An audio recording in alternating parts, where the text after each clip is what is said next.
Well, here we go. It's the last one. It's a long one. Good evening. Welcome into the stream if you are joining me. Round 8 of the GT4 Championship for Slip Grip. Still no better at introducing it. We've got a slightly reduced grid due to the heat. It's currently about 30 degrees outside. Feels like it's hotter sat next to a PC, surrounded by triples, but there we go. So we are at Spa for a 2-hour race. Number of guys out qualifying. This is the first flying lap, and Alex McGee is the first car you'll be seeing completing a lap. So if we get rid of the track map, car number 11 will be the next car through, which will be Stephen Pole. Into the broadcasting settings, there we go. Domino's livery Ginetta heads its way around the circuit.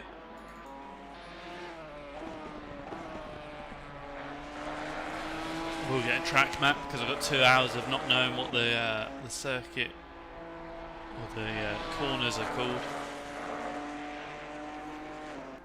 The practice server has been an awful lot of rain, so it's unusual for the guys to now be racing in the dry.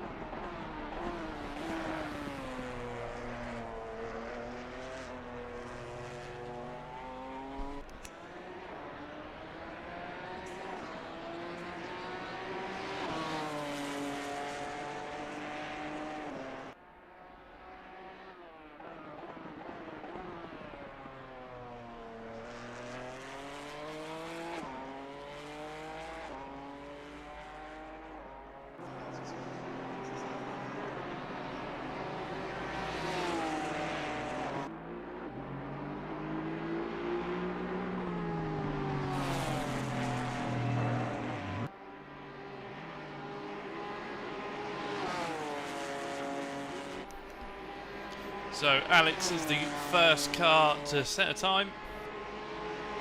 Andy Wellborn, the next valid car through, so Stephen must have invalidated. And he is a quarter of a second behind. We've then got Ryan Ware coming through. And he is currently a second faster than Alex, so the Ginetta driver just winded up. Wellborn's got a good improvement on at the moment. He's currently 0.9 up on where he was. Dave Rose exploring the greener parts of the circuit. The track is evolving actually. Talking of green, we've got a green track at the moment. So 13 minutes on the clock, a number of the drivers. Andy understeering that car through, putting down some black marks through angle of the steering. Dave again pushing the track limits in the background. Ryan Ware improving by 0.1 currently. That will stretch his lead to 1.4. And he's currently 0.9 up. No one else has made it onto the table just yet.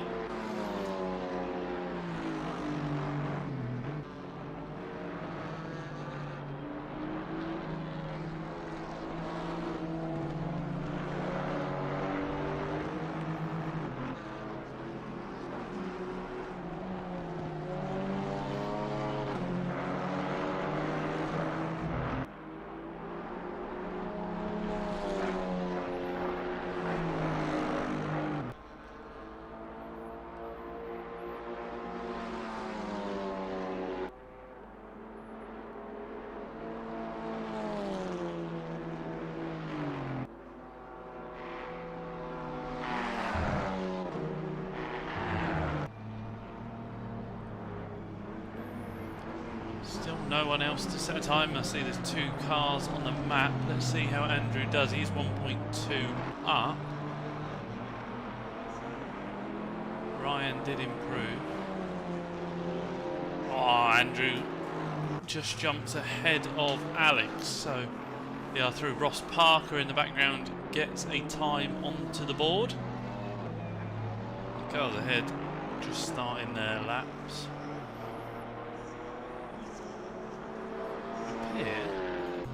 Yeah, Stephen Poll invalidated that last one as well. So Stephen would have done a 36, it would have put him just ahead of Ross. So worth trying to clean it up and actually get a time in. Track currently 29 degrees, so not overly hot. Ashworth in the background in the Mars car, understeering off. Getting it slowed down to where he needed it to be. Hello, hello, Code Brown Sim Sport, and good to have you with us. Hopefully you can stick out the 2 hours, as can I, and bring you some entertainment for your Sunday evening. Surprised you're not on the grid yourself. Understeer is strong in the Porsche, down through the left-hander. Oh good, the spam bots are back! Yes! Yes, spam bots. Very good.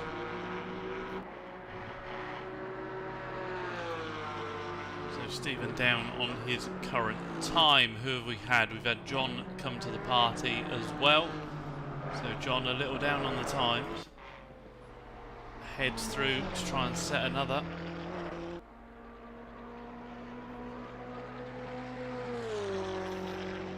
Well, it's the last race, so we can talk to some people if we want to. We can, some have said that we can do mid-race interviews. I might ask John if there's any reason for his oversteer. However, I now feel that might be slightly harsh. So Wellborn to the pits. Ryan still out front. McGee jumps Wellborn. So there we go, Alex in the Ginetta. Edges ever closer to get into the Aston Martin's time. Although, how is Ryan getting on? He's in the latter stages of a lap.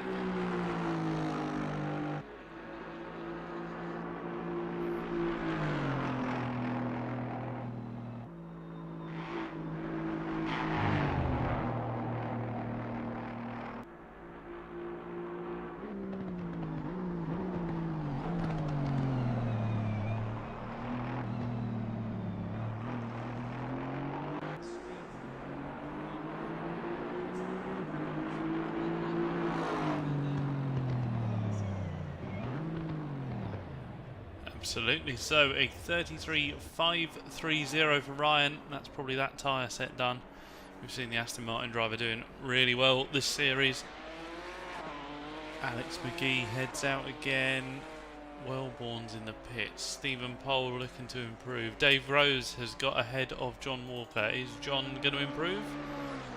We saw him with some struggles earlier on. Stephen's got a time in as well. It's Joe Challoner, however, that's up to 4th. That's the one that I just missed. So the Alpines 3rd and 4th. John getting it stopped for the first part of the chicane. And the brakes for quite a long time through there. The Delta falls away.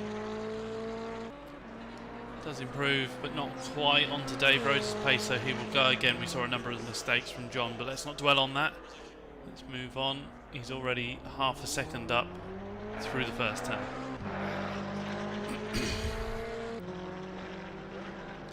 So Ryan has parked it, 7 minutes to go. We'll watch to see if he comes out. Nat Shirley 13 seconds ago, just behind John on track. So we've seen Ryan and Nat both very competitive even from the first races this series. And just ahead of Alex McGee. Andrew Wellborn still on the outlap. Can Nat improve and go after Ryan?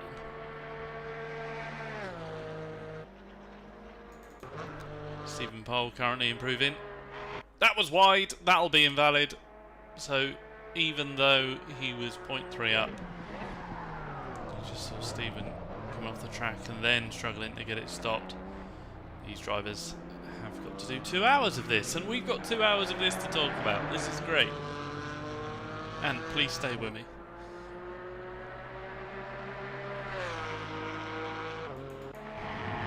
we've got Ash Copeland, who we saw very strong at the last two events as Ash Wooten gets a time on the board, albeit a 240 just off the back of the pack. Ash may do a 35 on this lap, so we're looking around the 6th place mark.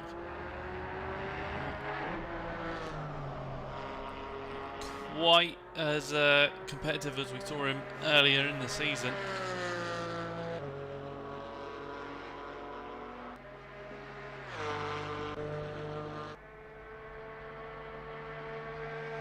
Yeah, it's a 2-hour race, and to round out the series, I don't know what the reference to Josh is, if you could clarify that.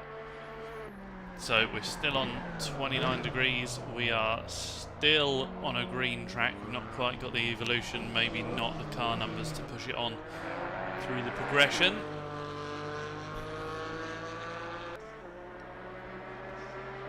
Ryan's still in the pit, so he thinks that's the best he can do. He's going to save some tyres for the next session. Ash must have invalidated that one.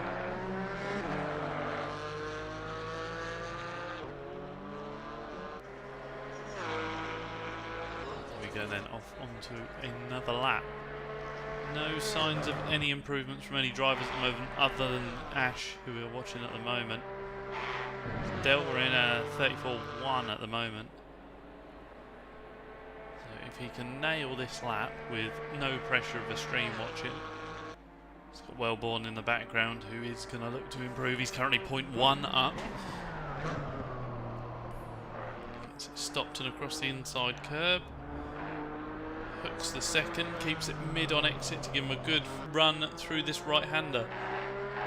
Currently 0.8 up on Delta, so that would put him a 33.8. So that would be second place. Good drive through the hairpin. Let's get camera set 2, give us a bit of a wider angle. He launches the inside curb there. Actually, we've lost a bit of time. We're only 0.3 up now, so he had a strong previous flying lap, but invalidated the time.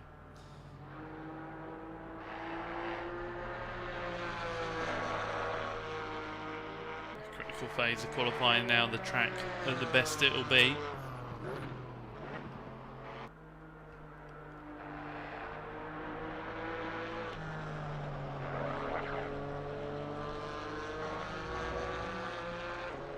Using every inch of the track. Ashley over the inside curb, uses just enough of the outside, tips it in late. How's the understeer?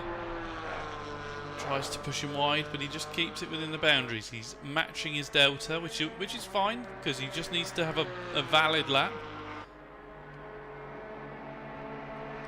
Andrew Wellborn in the background, 0.9 improvement, so could be fighting by the end of the lap for that pole position. Here we go then, down into this final complex. Not quite rotating on that inside curb, gets it sorted for the second. Slow on the Delta, so it might just be a 34.6. It is 34.2 for Ash, that's really good. Here's Wellborn, 0.7 improvement, not quite enough a pole, but secures that second place ahead of Nat Shirley now. Nat's running round, but he's down on Delta. We've still got time in the session. Wellborn can go through and do this and another session, so they can rinse these tyres for every 10th that they can give. The car moving around at the hill, that'll be invalid, so now needs to stay on it and get ready for a final flyer.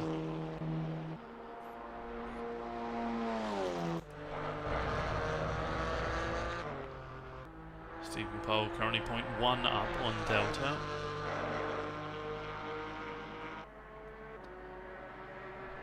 Potentially not enough to close in on Joe though. That's quite the gap, 1.1.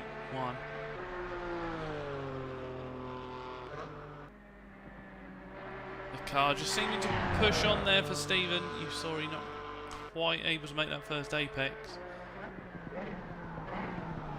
Alex McGee appears to be improving in the background, not getting it stopped there for Stephen. So all that improvement, actually, it did improve a bit. So I think he's done that on both his flying laps. Top 3 in the pits, they've called it done and dusted. Andrew didn't sprint round for another go, feeling he's had the best out of those tyres.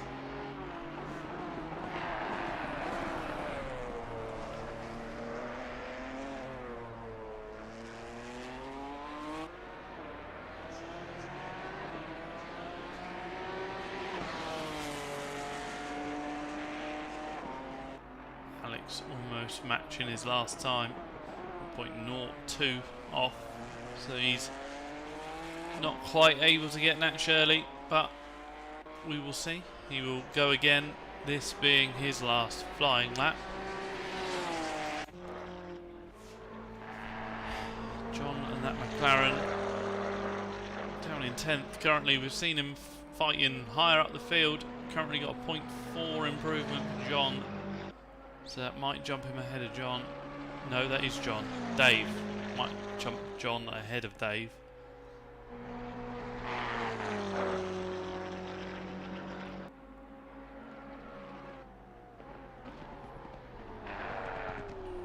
Gets it stopped. A big chunk of first curb, a large chunk of the second. That is a rather large sausage, so that will unsettle the car, but it's a 0.8 improvement. There we go. John is the first to take the flag in the qualifying session, jumping ahead of Dave. He will park that car, Ash Wotton, into the chicane. He's got a 1.7 improvement, so bringing him towards the field, although not quite on the pace that he'd need to be after Dave. So there we go. Across the line. Joe Challoner says no, that's not improving, and parks behind a sign. So he too is in pit. Let's watch Alex McGee come through. We'll be back to Ashley in a moment.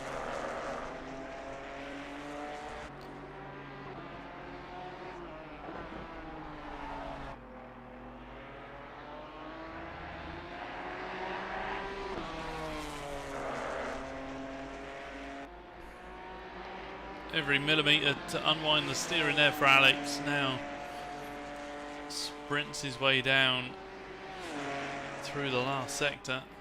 There's a yellow flag, someone else is back to pit. So we've only got Ross, Dave and Alex who can improve at the moment. Dave Rose just finishing a lap just ahead. Is he going to come back at John? Not quite.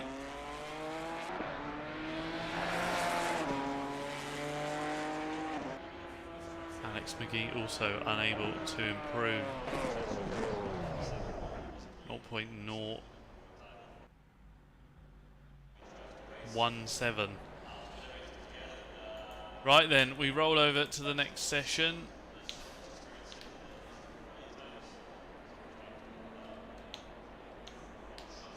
But we now reflect. Ryan on pole. Let's see. Ryan, I think it's the first time we've spoken on stream. Pretty dominant qualifying session there for you. Hey, thanks. Yeah, I keep forgetting to jump in the old chat room. By the time I remember, it's everyone's leaving. But yeah, it was there's a green track, so I think it was just how well can you hold on to your car, because everyone's was really slippy, I think.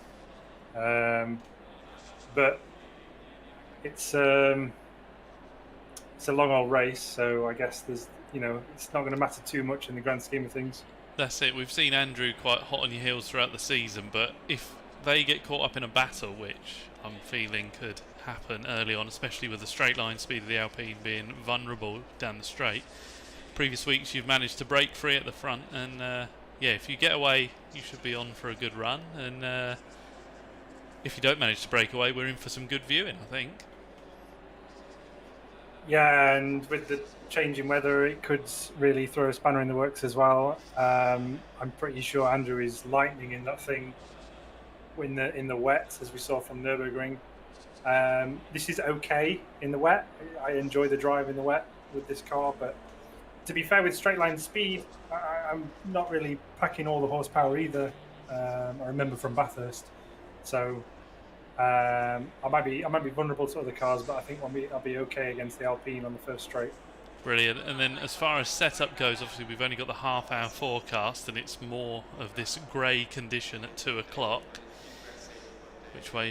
Which way's your setup gone? Is it armed for the wet, or are you just going to take it as it appears in front of you as dry?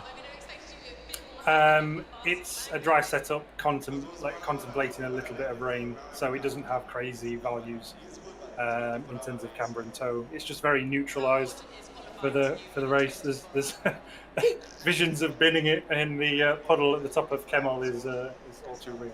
Absolutely, no. A halfway house sounds about the right car to have. Brilliant. Well, hopefully we get to speak to you at the end. Hopefully all 11 drivers stay in, and hopefully we have a decent race. So thank you for some entertaining driving all season long. Thank you for surviving to the end, and good luck for this last one. Thank you very much. Hope it doesn't get too lonely in the box. Oh, it's very warm. It's not pleasant. Good stuff. Thank you very much. Right then, let's just grab a quick word with Andrew. Andy heading out onto the last formation lap of the season. The clouds are overhead. What are your thoughts? It doesn't look dark enough. I'm kind of thinking it's looking like a full dry race, which I'm a bit disappointed about. We've had all this wet practice with no dry at all, and all of a sudden it's dry, so my dry setup is bodged. It's just something that's thrown together. It's not too bad. I'm not going to be on Ryan's pace. Yeah, I'm hoping there's going to be some rain. It'd be nice. Yeah, I mean the lights are quite visible on the car, and it is quite cloudy, and the forecast only goes for half hour, and obviously that's only a quarter of this race, so I just said to Ryan it could go either way, couldn't it?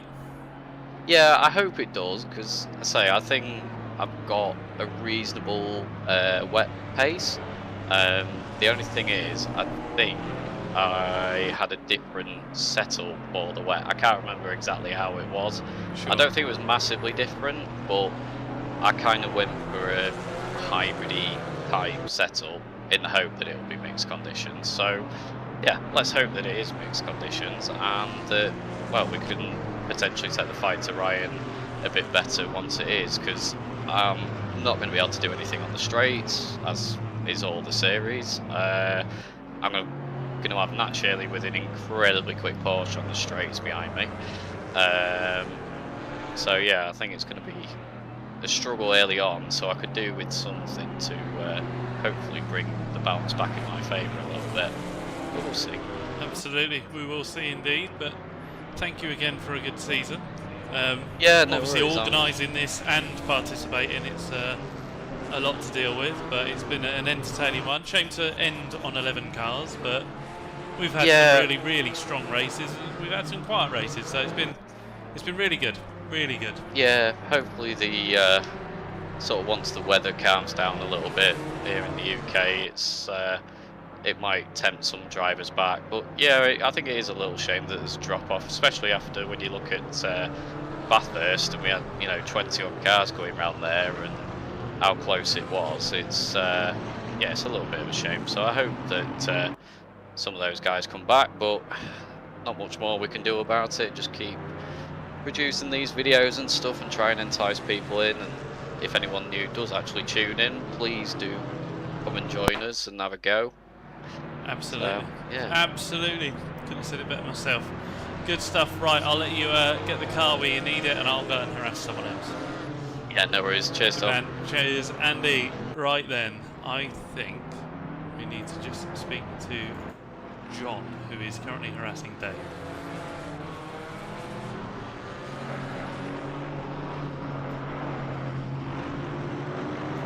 John, any thoughts going into the final race of the season? No, good. What's that? Hello? Hello. I heard half the question. Hello. Any thoughts going into the final race of the season? Are you going to try and attack Ross? Are you going to annoy him by ghosting through his car at the start of the race? Like that? Or hope any it thoughts, rains. John? I'm no good in the dry. Hopefully it rains.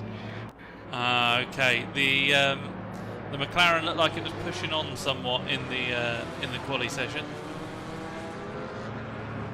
Yeah, I struggled to get a clean lap in the quali. Yeah. I came across the line at the end of the session and was half a second up in the first corner, which was useful. We might have seen that on the stream. So, is it full attack on Ross, or have you got to be wary of Dave just behind you? Probably full attack on Ross, I imagine. You'll love to see it. We've got, yeah, the half-hour forecast is grey, so no one's really sure which way it's going to go. But the only thing left to do is for you to take the chicane and take the start. So good luck, John. Oh, and you've got the hairpin as well. It starts in the other straight, isn't it? Yeah. Oh, we'll talk to you a bit more then. Strategy: go as long as you can, waiting for the rain, or get into. Yeah, just go for it. Yeah, sounds about right. To be honest, I've exhausted all of my questions. I thought we were near the end of the lap. I've probably timed it really, really badly. But we've got Ant watching the stream. I mean, no one else has commented except from a sick spam bot. If you started here, you'd been just about right. Yeah, exactly. That's what I was going for. I forgot. No, it's all good. Fingers crossed. Oh, the track is now a fast track, so there is some evolution. I'll let you get concentrating, and I'll speak to you later, John. See you in a bit. Right, put him back. He can now go and shout at someone. Let's get the old helicam. No, wrong button. I don't know what I'm doing. There's helicam. There's Nat Shirley. Let's see how this race unfolds. Andrew's really forwards in his box. Hopefully no one out of position as the green flag flies. We head up through Eau Rouge. Nat with the overlap on Alex, but Andrew's tried to go all the way around the outside. He's made it stick. Further back there's still 2x2. John getting well involved, but Andrew's got that break. Nat Shirley through as well, so that's Ryan down from first to third. He's going to come under attack from Alex McGee as well. And of course, Ash Copeland in the Positive Perception Porsche is going to want a piece of the action as well. Really wide from Ryan. He's trying to be really cautious, but he is letting those cars through. So the Ginetta's through. The Porsche looks to attack. Joe Challoner's in the mix as well as Ross. We're behind some trees. Challoner stays ahead of Ross. The Positive Perception Porsche is just behind. Oh, Ryan closes right onto the back of Alex in the Ginetta. They're 2x2 further back. Joe runs out wide. That's going to give Ross the outside line for the next corner. Not sure what he's going to be able to do from there. Not much. Another Porsche. Stephen Pohl closes in. They're all pushing those track limits early on. A flash of lights from Joe. Would it even be Joe Challoner? But a flashback from Ross. Joe runs in rather quick. A couple of cars washing out there. Ross pushing quite wide. Back down the front, Nat is closing up onto the back of Wellborn.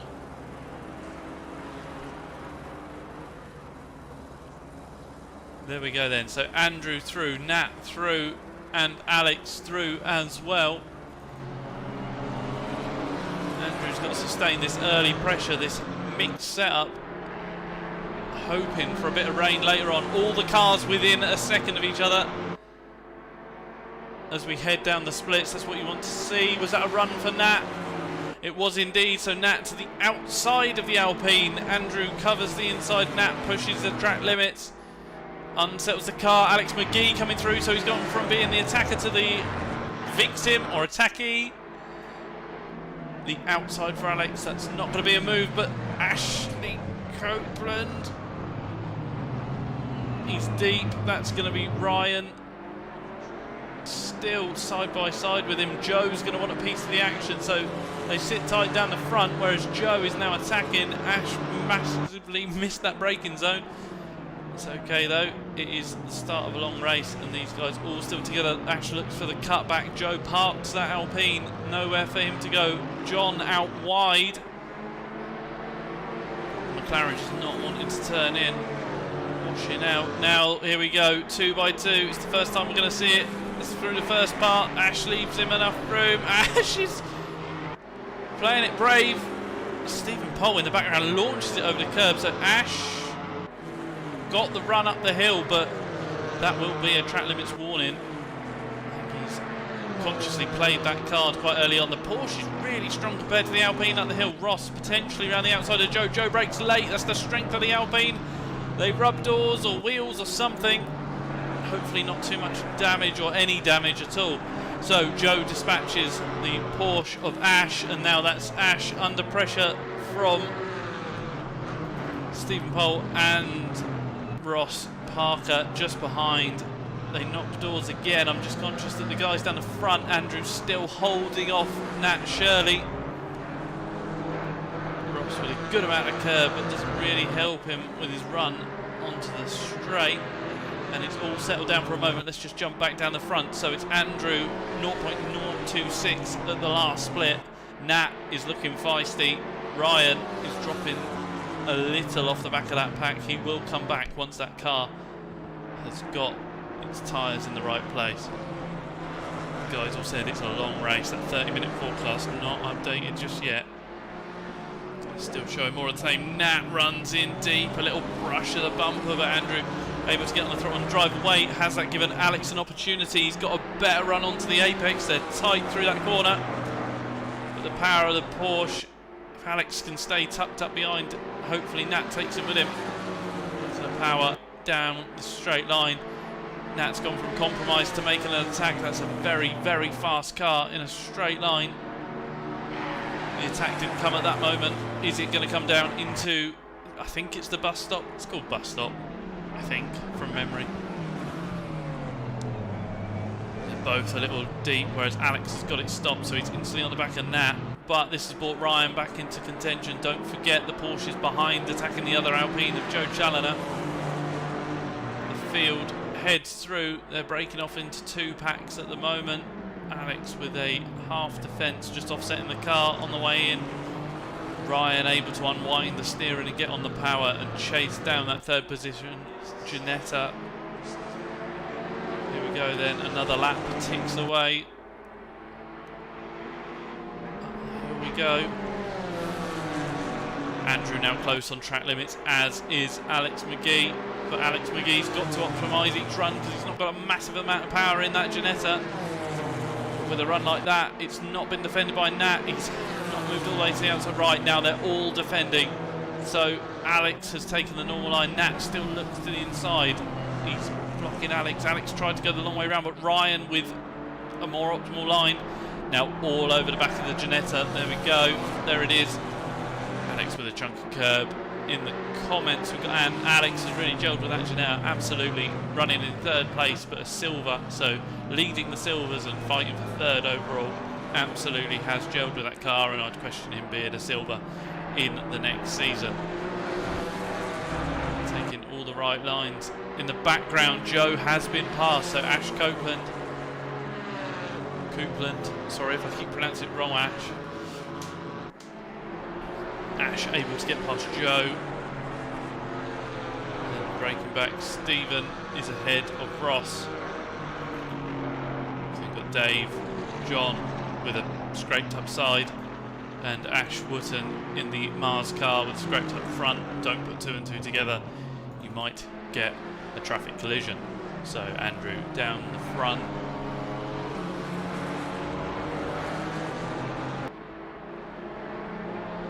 Timer ticks down. I'm not clock watching already, but we're 7 minutes in. Sit tight, we've only got an hour and 53 left. I think it might be time to take to social media and share a link.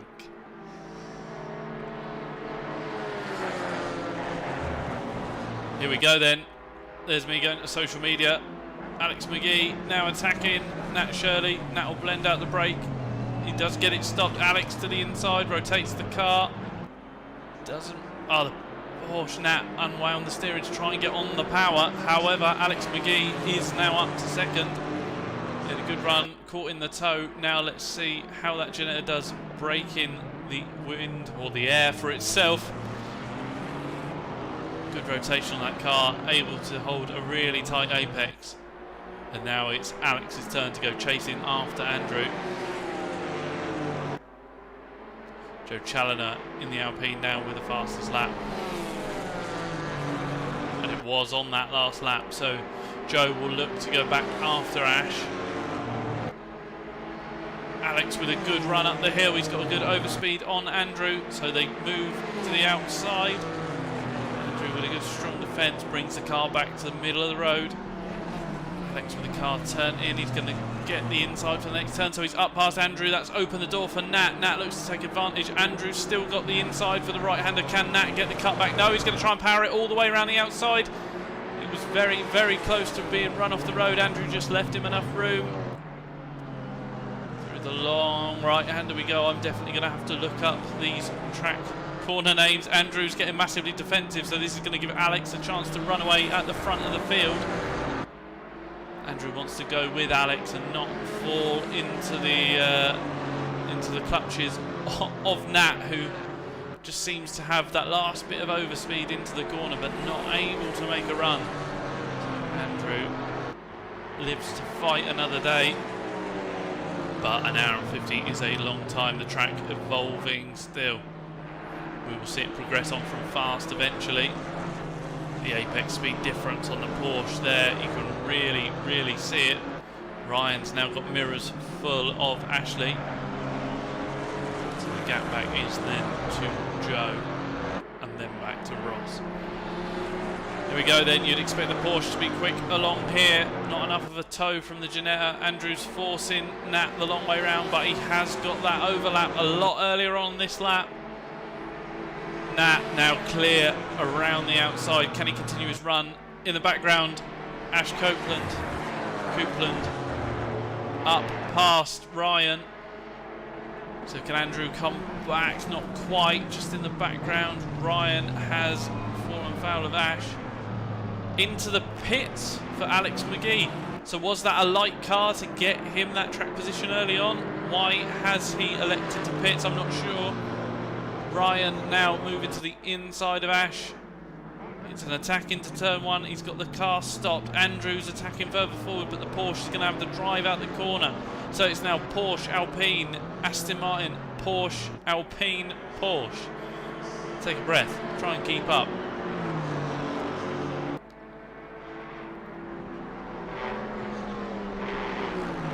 Let's find out if that was indeed quali fuel. So it's Alex McGee in the pits. Has he stopped or has he got a late box?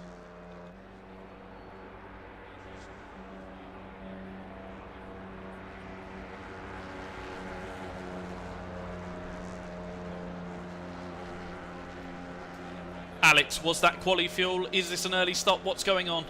Yeah, that was quality fuel. Oops, that's bad. Good luck. I thought the car was... Right, I'll just shove him back. There we go. So he has run quali fuel.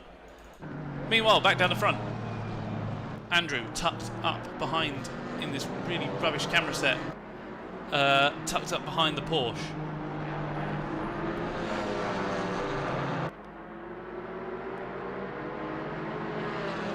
Then we have a small gap back to Ryan and Ashley. So where we had some early fights and some good moves, it was a rather light Ginetta.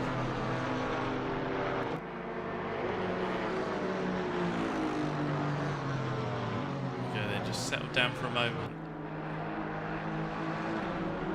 Joe did look like he was coming back at Ashley, but the car just pushing on through that last apex. Then got Stephen Pole. You can see that front pack, but he's not quite on their pace. You've then got Ross, who has dropped back, but will be battling with Dave later on, no doubt at all there.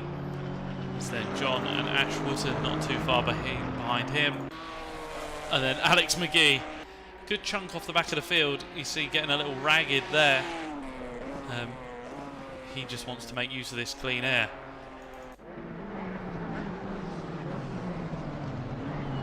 Andrew definitely going with Nat.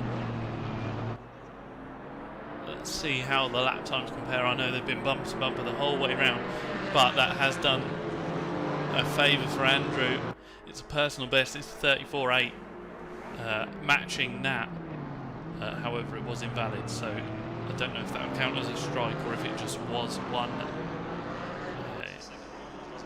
point of invalidating that lap.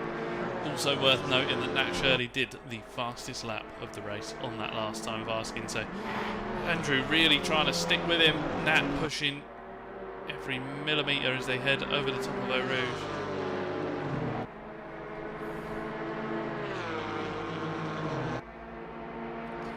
See you in the chat, and could he have got to the end on one stop? I don't think the fuel tanks in these cars will do an hour and 45.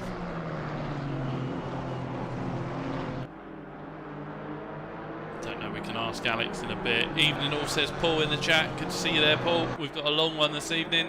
It's 1 hour and 46 remaining of the 2-hour race. Alex McGee really strong at the start, but that was because he was on a qualifying setup. He's pit for fuel. He's now got some fresh air. Nat Shirley's flying in the Porsche, but Andrew is sticking with him and using that draft to put in the laps early on.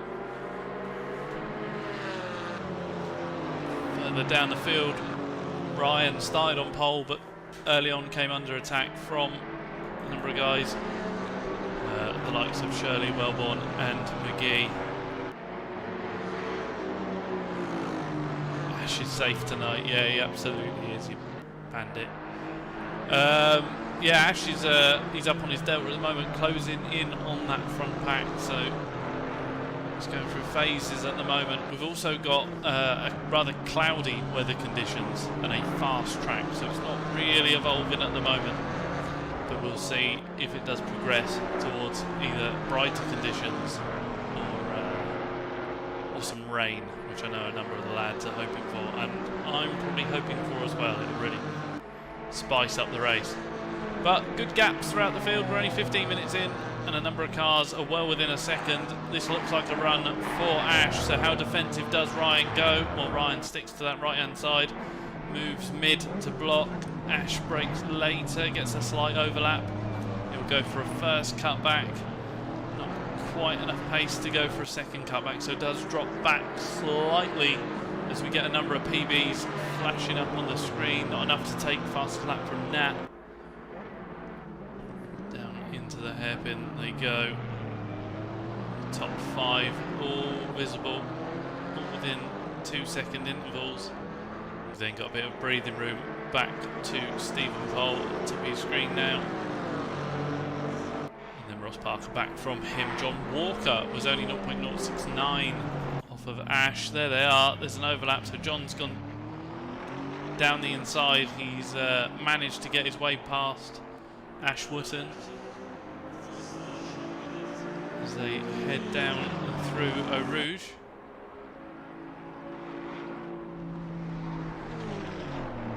That McLaren pushing on, the Aston Martin not looking too much better, so it might not be long before John starts getting warnings for track cuts. He's had to back out of that to try and avoid the track cut, and that will give Ash an attempt to get him back at him. McLaren not handling for John, sideways there. Ash, these two not quite using the same layout of Spa as the rest of the field. Alex crosses the line. He is doing 2:34.2s. He's matching lead pace, having pitted. He may have to pit twice, which will put him on the back foot. However, he's doing the right thing to take the fight to the guys down the front. Talking of which, there is Nat. We've then got Andrew not too far back. The gap's all starting to stretch, so where we were 0 point something, they're all 1 point something. Drivers now just settling in, they've all found their pace, found their positions. It's now the game of being consistent and just dropping away out of the slipstream of the Porsche. It won't be as strong in a straight line now, and that may compromise him over the lap, even if he is 0.4 up on his delta at the moment.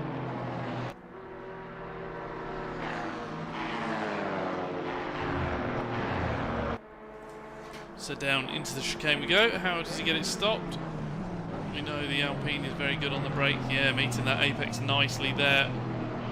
Ryan chucks his Aston Martin through in the background. Across the line we go. It's a 0.1 faster than that one the last time of asking, but Nat's best time, a 34.2 overall. Actually, Alex McGee is 0.005 off that best lap, so the free air working for Alex further back. I think he nailed the pit stop, so these guys just need to do the same. Everyone trying to hit that track limit over the crest.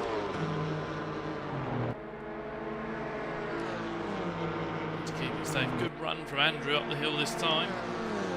Let's just jump on board.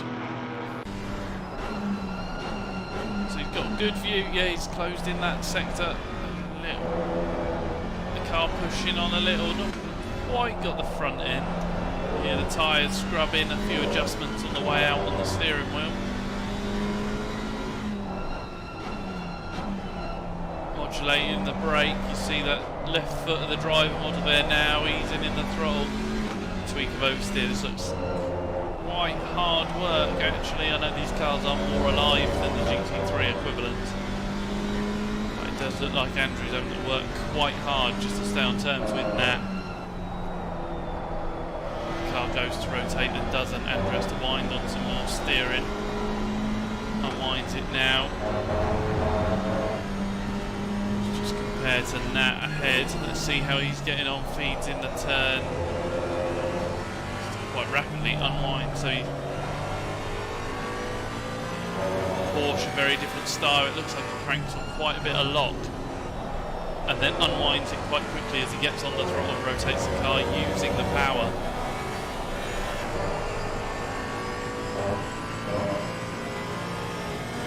It's quick, but how will the tyres last? We don't know. So they see Nat leading Andrew. You've then got Ryan leading Ashley. Joe a little further back. Still in contention if any incidents occur, but not quite the pace. Excuse me, not quite the pace of the front runners. It's been a long day. I was at Snetterton earlier watching the British Touring Car Championship. Top guys all bunching up. Andrew's gap falls away slightly. He was stronger up the straight earlier on. You've then got a larger gap back to Stephen Pole, who heads the other Porsche of Ross Parker. It's then David Rose, as per his title, for DR Racing. Hopefully next season we see a slightly different livery on that horrendous looking Aston Martin. Then got John in a bit of free space. We've lost Ash Wootton, so sorry Ash, I was only on last lap. He managed 1 minute 50 and then he's disappeared. So we are down to 10 cars for the remaining 1 hour and 38 minutes. John Walker slightly off the back of the pack. A 2 minute... oh no, sorry, that was Ash Wootton, my mistake. A 2:34 on the last lap for Alex.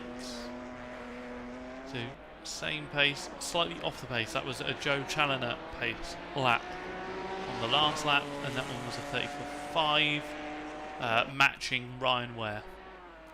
So Alex is definitely on the pace of the front runners. He's just not with the front runners. That might not be the case later on.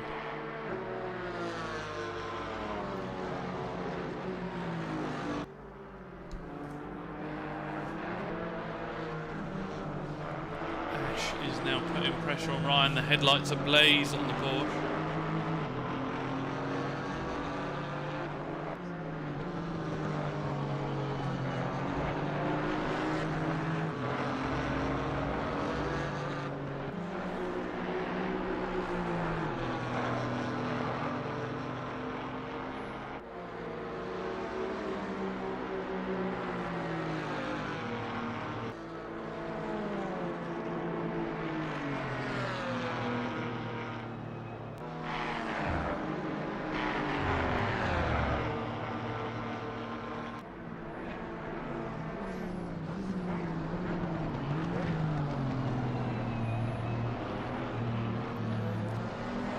Go then out of the final turn.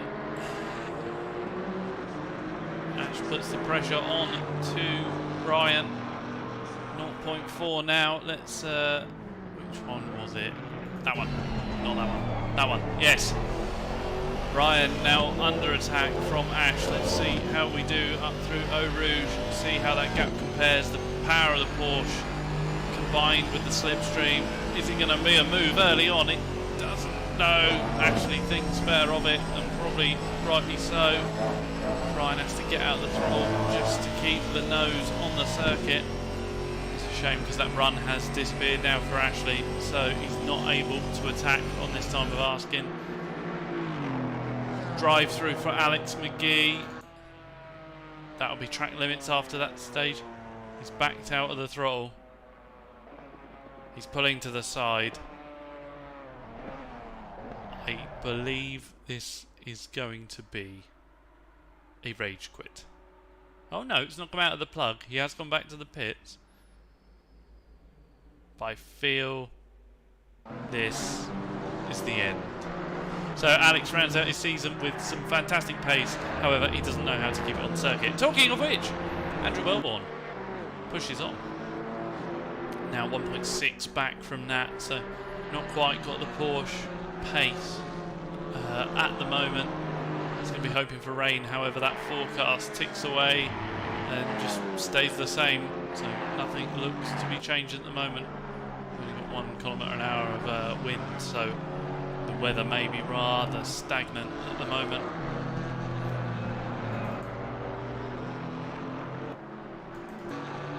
Ryan continues to soak up the pressure from Ashley Copeland.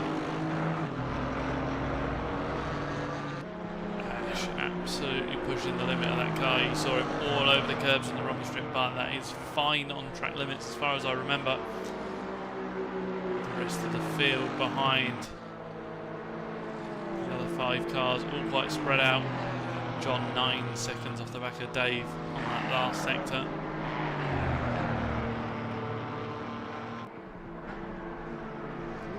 So we've lost 2 cars already. Ashley really late on the brakes, and it's not an optimal line from him. Deep he goes. Well, that was a 0.8 gap. It's remained a 0.8 gap, but there's an opportunity for Ashley to close in.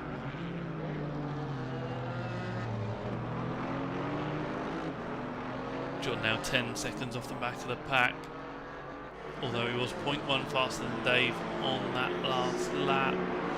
Oh no, he's not finished that lap yet, sorry, my mistake. There we go then. Here, we're just watching for John's lap time. It was 0.4 off of Dave's lap time, and Dave was matching Ross, so no movement further back. Still looks like Ryan attacking, Ash attacking Ryan is the battle to watch at the moment.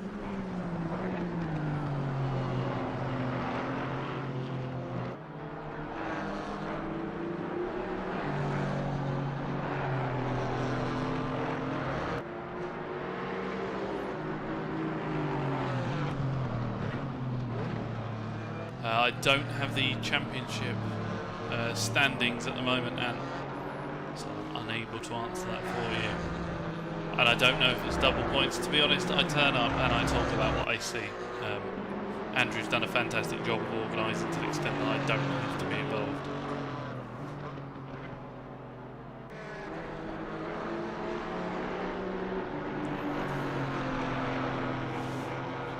John's closed back in on Dave, so he's now within that 10-second mark. A little wide there for Ryan, so that gives the opportunity for Ash to close in. On to the back of him, let's do that on board again.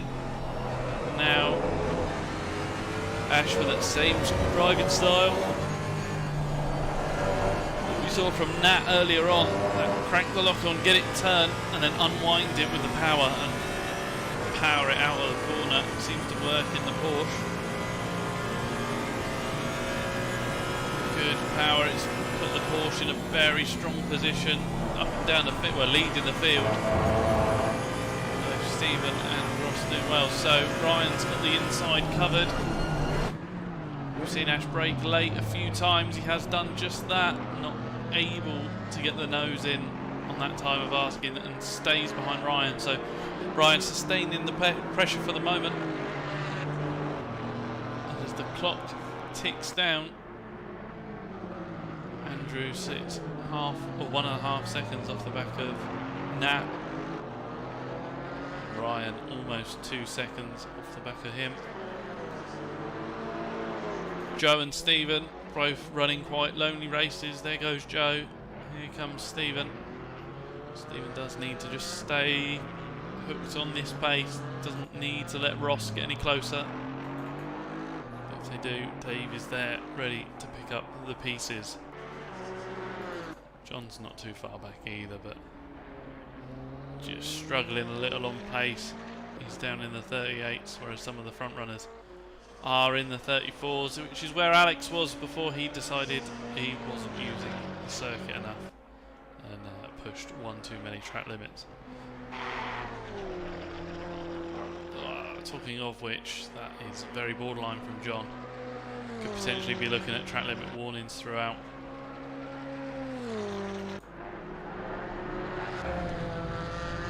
Nat's pushing his luck. He's 0.3 up on his delta though, so could look to improve that fastest lap of 34.2. At the moment he would be the first driver to dip into the 33s. Working those tyres hard. We're only half hour in, so as the timer ticks down the next 15 seconds, we will approach a quarter race distance. Everyone's staying hydrated. It's rather warm.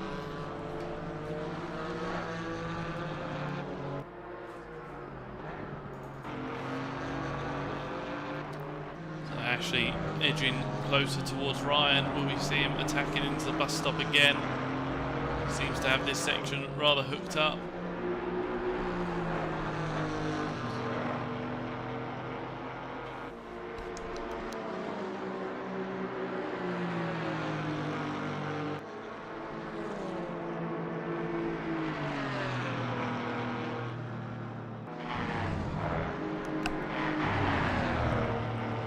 Yeah, it does give him the opportunity to attack. It's going to be the long way round. Ryan's grown used to this attack. Looks like Ash has got it stopped a little better. There's the cutback we want to see. It's Ryan that's now deep. Not quite able to get the second switch back though, so they power away. They are closer this time. It might be the fact that we can attack down the Kemmel straight. Feints to the inside, just trying to put Ryan off. Both cars with good drive out of the corner. Here we go then. As we head down to Eau Rouge.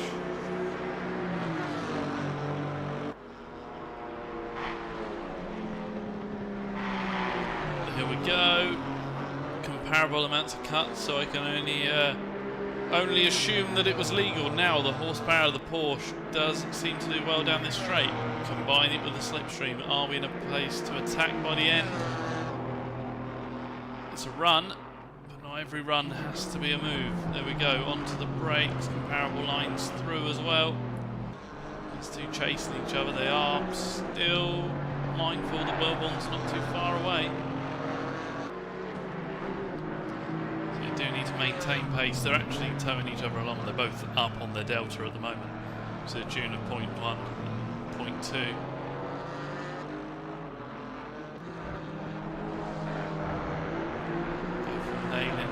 Apexes, not sure what it's doing for the tyres. It might have gone through a graining phase and come back to the drivers, or they've fallen off a cliff, so we shall see.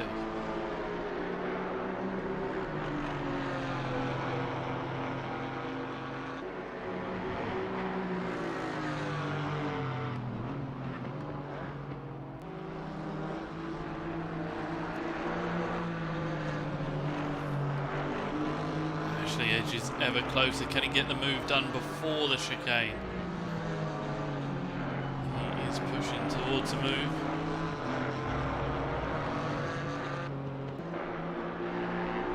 Towards the inside curb, that little chunk to the outside, that's absolutely fine. Now then, the tow and the horsepower come into play again. Ryan hugging that left hand side. He's not offensive through this stage, so that's okay.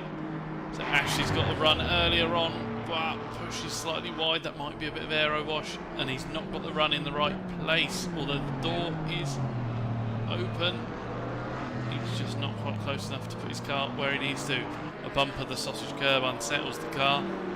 Positions stick for yet another lap.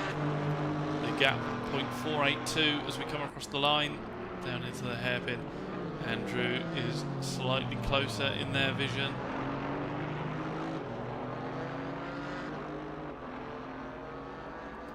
Down the hill they go then, maybe through the compression and back up the other side. You see the stagger of the garages as we descend, and it's then now the uphill. Ryan slightly wider, that will be compromised. Information from Ant in the chat is that Alex has not thrown the championship away, so he's won the silver without even having to bother with this. A look to the inside from Ashley. It was from quite a long way back, but Ryan's able to run that outside line, just carry the momentum through. This will allow Wellborn to get away. Down to the long right-hand hairpin. Ash really harassing Ryan now. Oh, Stephen Pole's got the championship.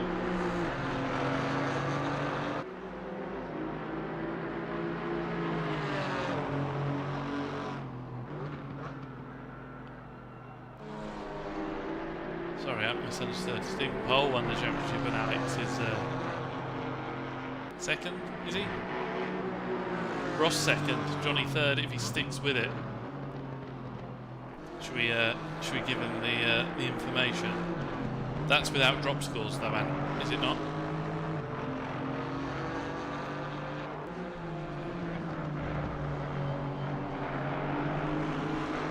Alex would be fourth.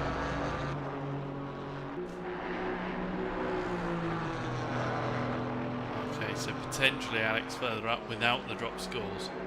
Sorry, with the drop scores. So we'll have to get it calculated later on, but we need John to finish the race to be in with a chance, because that would be a third in class.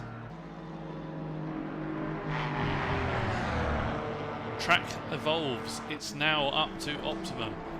Will that help Ash get past Ryan? He has to duck to the outside because he's missed his braking point, so optimum track does not mean optimum braking in the case of Ash on that time of asking. Puts him into the 36s on that time. Wow, okay. Last lap, the track ticked over to optimum, and Nat Shirley did a 2:33.7. Andrew Wellborn in second, a 2:34.7. Almost exactly a second off of Nat's time. So Nat down the front is absolutely flying. Dave Rose has caught up with Ross Parker. So we'll see how these two get on.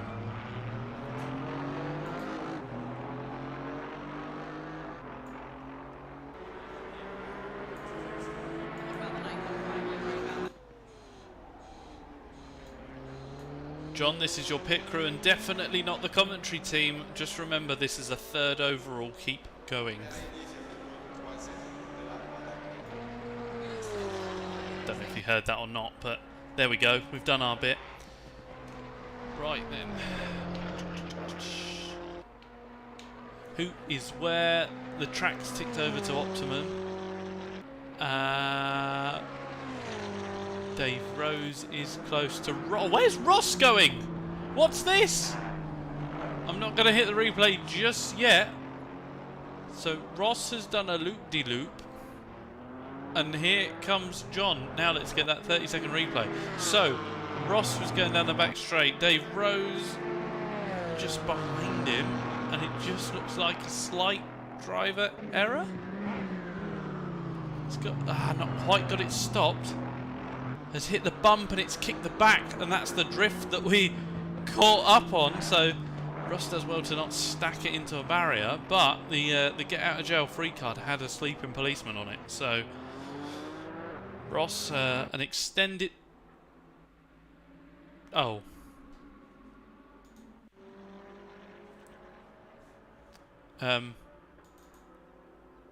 It looks like he's binned it out of the hairpin and then gone back to the pits.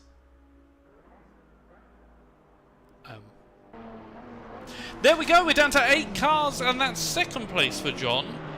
I think the heat get into a few drivers. We're down from 11 cars to 8. We've got an hour and 20 left, and I'm also going to rage. No, I'm not. Not yet. Anyway, so Ross makes it 14 laps in before he decides no more. Meanwhile, further back, Ryan is still holding off the attacks of Ash, so yeah, absolutely, Paul, in the chat, I see that, it's a race of attrition.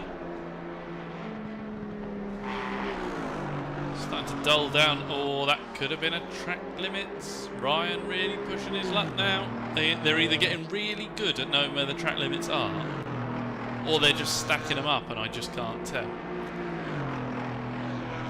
Nat Shirley has made use of the optimum track and the cooling temperatures.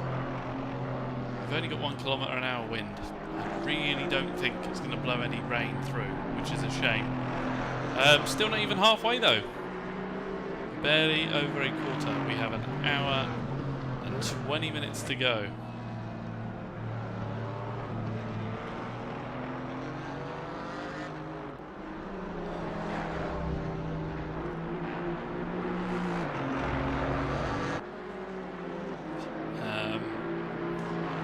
Any one of the 2 people watching want to ride on board with a certain car for a lap? That sounds fun, we could do that.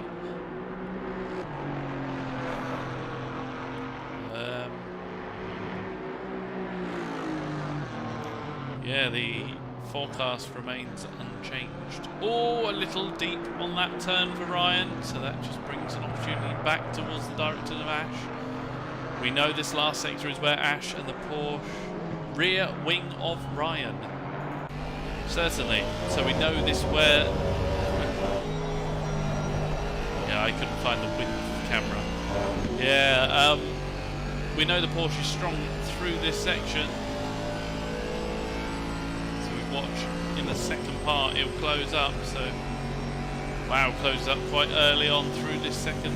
Is he going to get any front end wash, or does he hit the... No, he hits the apex. So, Ryan will do the norm, sit it to the right hand side, to the outside the Porsche goes. Now then, he's done cutback 1 before, he's got that. Can he get the second cutback? Not quite. Ryan does park it, so not able to get by, but definitely close to Ryan than Ashley has been on previous laps.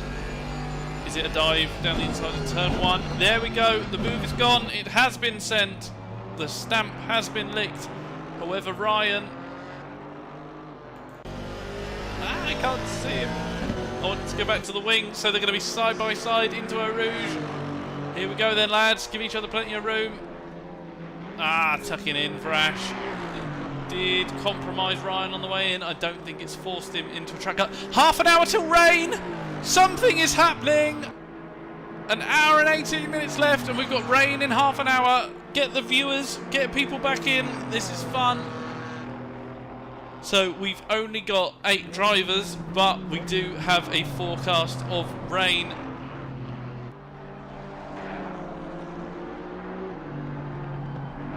So this changes quite a lot. Nat Shirley out front, 5.3 ahead of Andrew Wellborn. Andrew Wellborn strong in the wet. Nat Shirley an unknown in the wet. These two, we know the Aston Martin is good in the wet. The rear engine Porsche, potentially not that great, although does the mass over the rear help with the traction, or does it just understeer to its death? And if you're still in the chat, what do you know about setups for the Porsche in the wet? Are we in for a the demise of the Porsche, or is it another strong suit? However, we have got half an hour to wait until we get that rain. So,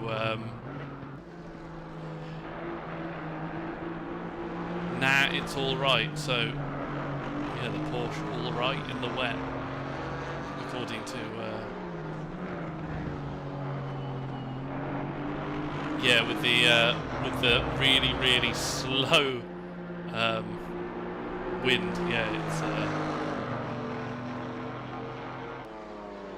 yeah, the hazy conditions were an indicator, and we did question it. Do we distract Andy? He did say the Alpine is unknown, but Andy can handle. Yeah, Andy's been quick in the wet. It's another run from Ashley. What's he going to do with this one? Oh, he's gone to the inside. The door has been left. Another postage stamp required. He's got far too excited about that opportunity. Oh dear. So Ashley closes in, was given the inside, however wasn't close enough to attack and mistimed the braking. So a little more work to do for Ashley to close that space back up. Meanwhile, Dave Rose has dropped off Stephen. No, Dave Rose was close to Ross, but then we lost Ross. Over the hill we go. Yeah, that must be fine on track limits. That over the hill.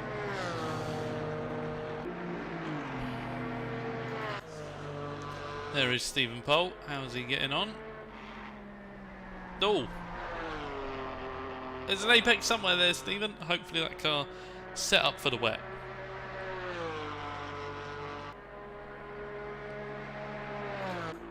Here's Dave Rose. Off the power, over the hill. Hopefully not a cut track, because he's not on the power. John! Nails the first, hits the second. Fine on the third. Go on, John, you're bringing that down actually. Down to 9.8. Last lap. Ah, not quite faster than Dave. The excitement of rain spurring him on. Look, he's so happy he's drifting. Nat Shirley down the front has managed to put a good gap on Andrew Wellborn. Oh, he did another fastest lap, and he's also up on his delta again. This could be nice to watch. So as we look through the grubby windscreen of the Porsche Motorsport car, Nat has been knocking out 2:33.455 on the last time of asking. For context, Andrew did a 34.787. So now with the rain on the forecast, Nat rinsing these tyres to get everything he can out of them.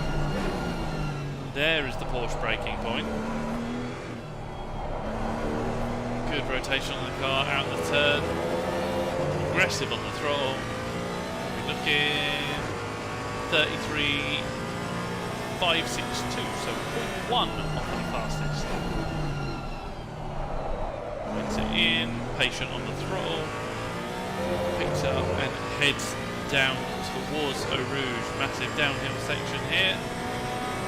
Hug the pit lane wall on the right hand side. A nibble of the first. Late on the second. And unwind it over the hill. The skid marks from another car there. Down the straight we go. The horsepower of the Porsche. You see the rev indicator of the RSC of the Porsche text on his dash.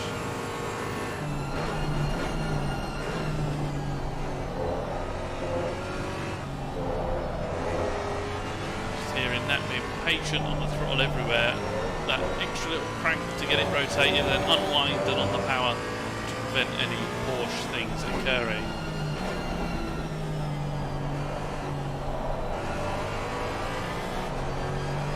A number of statements and questions going on in the chat. Paul, can Andy do anything when the rain comes?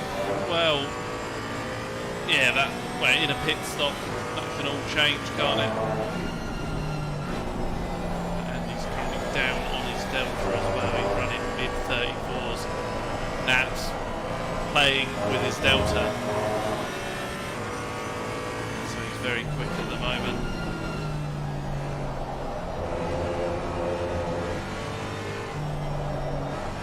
A little off through this section, a little more ragged, riding the curbs. And then yeah, and Pro Champs think Ash has it if he doesn't put it into the water. Ash has done really well. He's had a number of wins. We saw him at Kyle Army doing really well last time we had a reduced grid. That's looking, could be in trouble with some track limits there.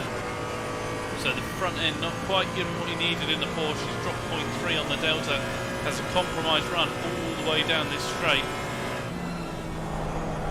Forecasting to change the lock cranked on through there just to get the nose in. Now 0.4 down, so he might have actually spent the best of these tyres. We are now pushing on towards an hour, but the guys aren't going to want to pit until they need to pit for the wets. They're going to want to do one stop only.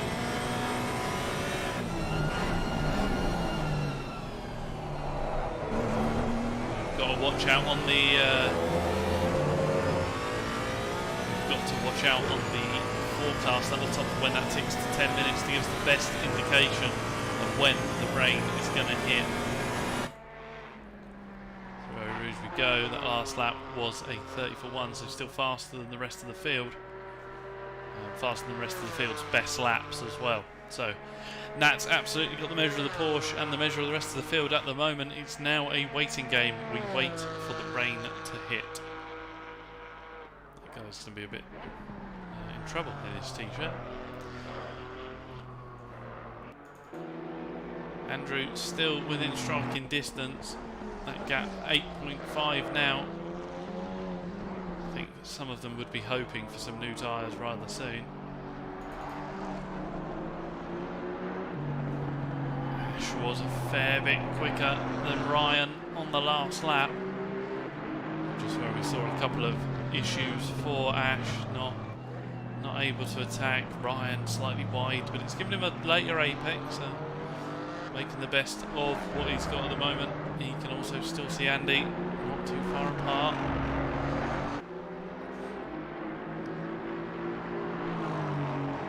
Looks like we're going to be racing until about 10:05 real world time. So it's a long race today. The guys having a drawn out race. Normally you do an hour and then a 20-minute race, so we'd race 80 minutes total in an evening. We're doing 120. It's the final race of the season.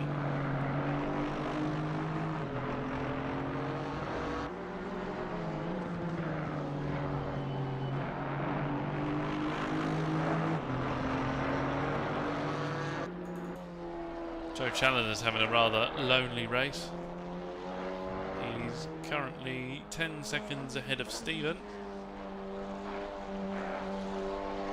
However, he's 14, sorry, it's just come up 14 seconds off.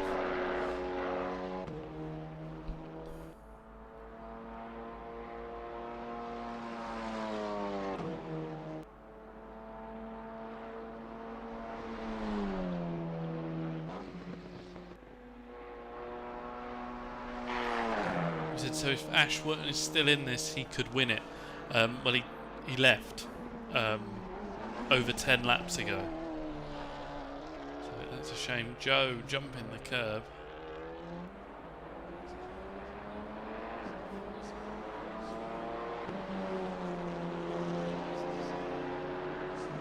.235.7 for Joe. Ash did a 235.1. And Stephen did a 235.9. It was a 236.1, so Stephen is dropping off the back of Joe, but Joe is not closing in, so the no man land of Joe is growing ever wider. Here comes Dave. Dave's in the 37s. John's in the 36s. So John. Oh, he's closing down. Look, that was a 10-second gap. Now 7.4, so John is closing in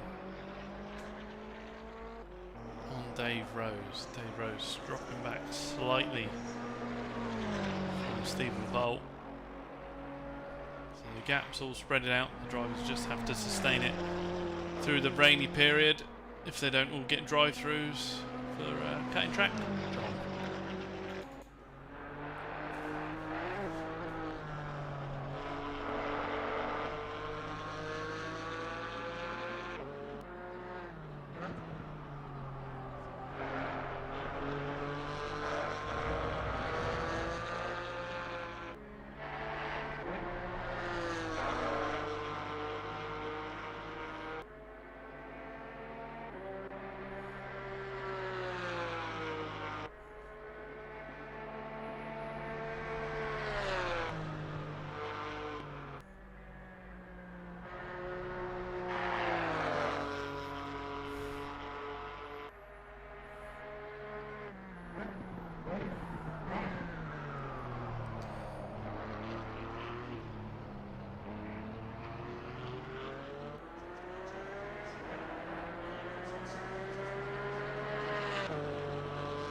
So up Eau Rouge we go. The timer still hasn't ticked over for the rain.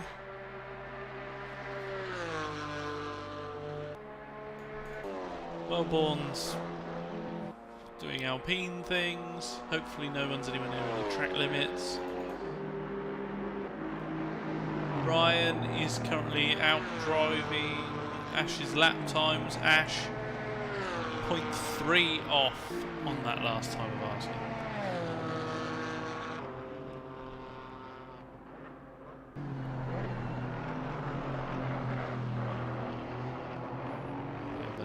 Dust kicked up as the Porsche tries to shorten that line.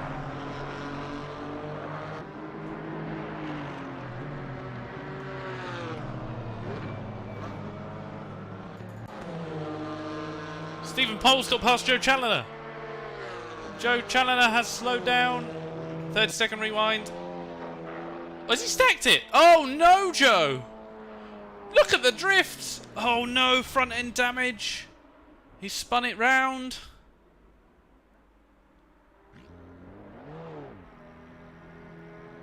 Oh no, Joe. Front end damage on the Alpine. He's not going to want to pit yet, and if Paul's right, he's got another 15 minutes to drive with that damage. A lapse of concentration maybe, the heat means that the Alpine driver has stacked it pretty hard into the wall.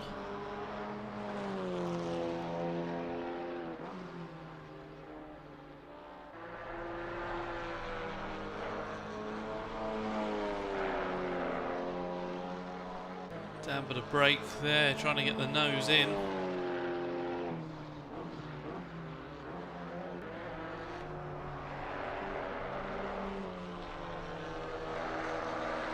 So now the race has come alive a little bit. Joe would still get 5th place points for the pro drivers at the moment. But that car is not doing what he wants it to do.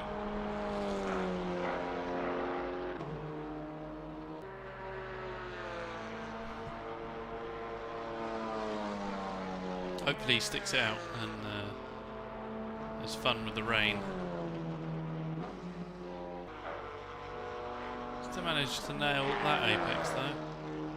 It was compromised the whole way down the straight. That is rather unfortunate. Let's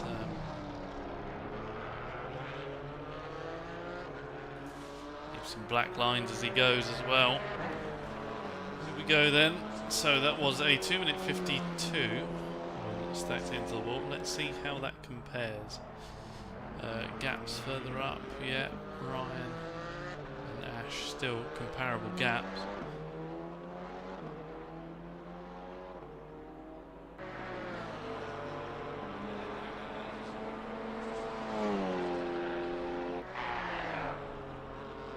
You'll probably find we'll have one lap where they'll all dive in the pits and then they'll come out and do comparable lap times, and that'll be it. But we'll continue the stream, we'll try and find out.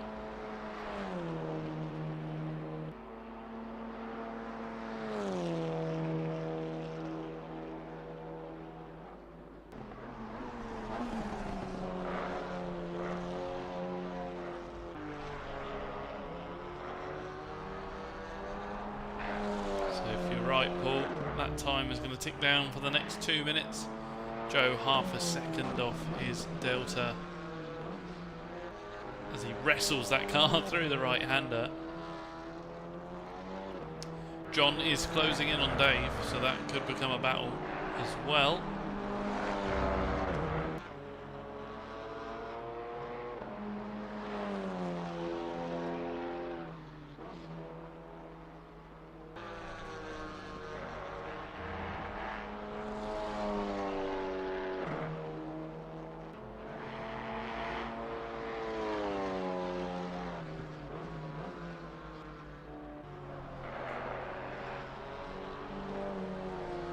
Now 0.7 down on his best, so this last more complex section really hindering the car with the damage on that front end.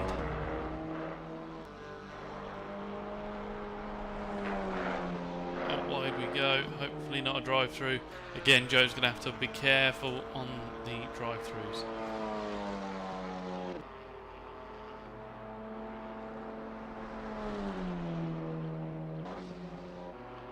How to get more screen time? Drive it at a wall. Into the braking zone for the bus stop.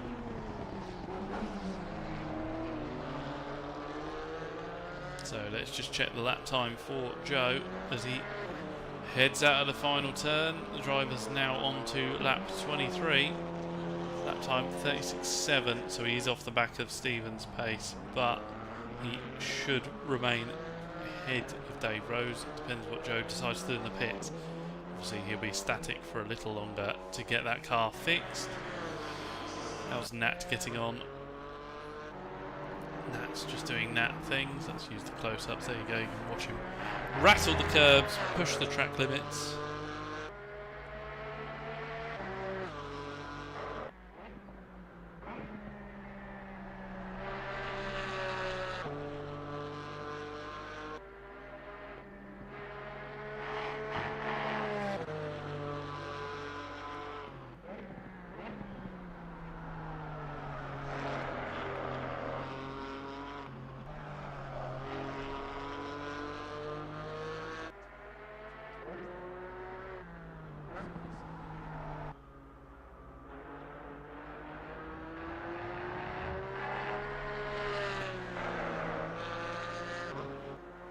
Ryan is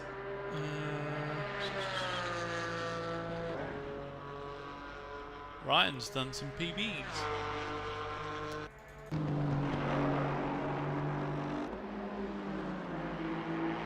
Ryan is starting to close up on Andrew, so this is interesting. I don't know if Andrew's gone into fuel save to try and extend this stint. Oh yeah, within 10 minutes, yeah, it's happened and it's increasing.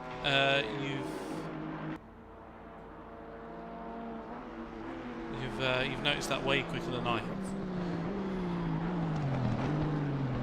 Nat Shirley pits.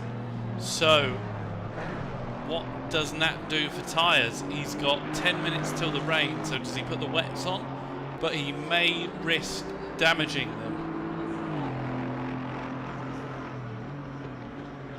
So that means Andrew Wellborn takes the lead. The rather grimy looking Alpine heads towards Eau Rouge. So Nat only fueled for half race distance. Hopefully some of the guys a little heavier.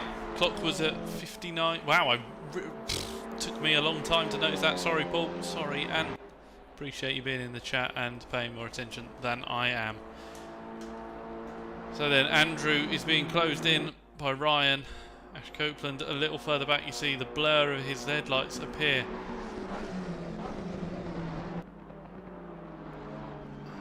So Ryan 2 seconds off the back of Andrew. He's absolutely flying. Andrew really does appear to be fuel saving at the moment. 0.6 down already. Ryan not too far behind. Ash is 0.6 down on his delta. So Ryan really pulled away from Ash. Ash struggling on at the moment. He's 0.9 down on his delta, so I don't know if something substantial has happened this lap, or if he's doing the same as Andrew, or what we assume Andrew is doing. And that's Shirley still in the pits. The car drops down, the tyre rating appears to change, so is it stalled? I'm not sure if that was a stall. That could be quite a long pit stop. So, Nat away, out the box, heads up the hill.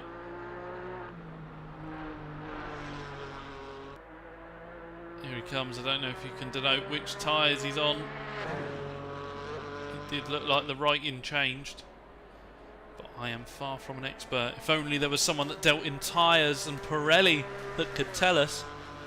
Or might have actually paid attention to that type of thing. So Nat is the first to clear his pit stop, and we know rain is coming. We reckon about 49, so he's got to be careful if he is on the wets to not absolutely rinse them. Meanwhile, Meanwhile, Andrew continues on for another lap. In the background, Ryan's come through as well. 34.8 versus 34.3. Ryan could well be within striking distance soon. I can't see any tyre on it.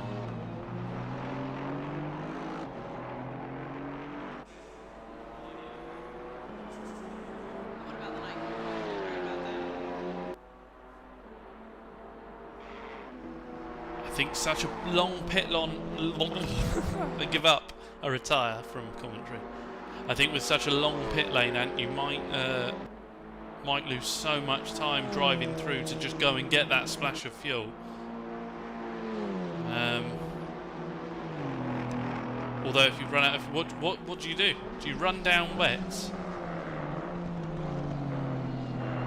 and bald your wets slightly? Or do you just go and get the fuel?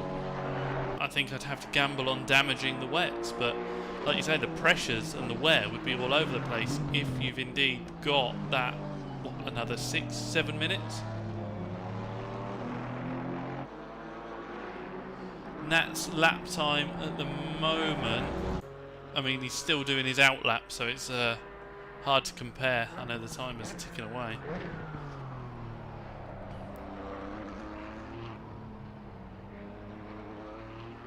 This one's yeah, you lose like 2 minutes. This one's going to be a 4 minute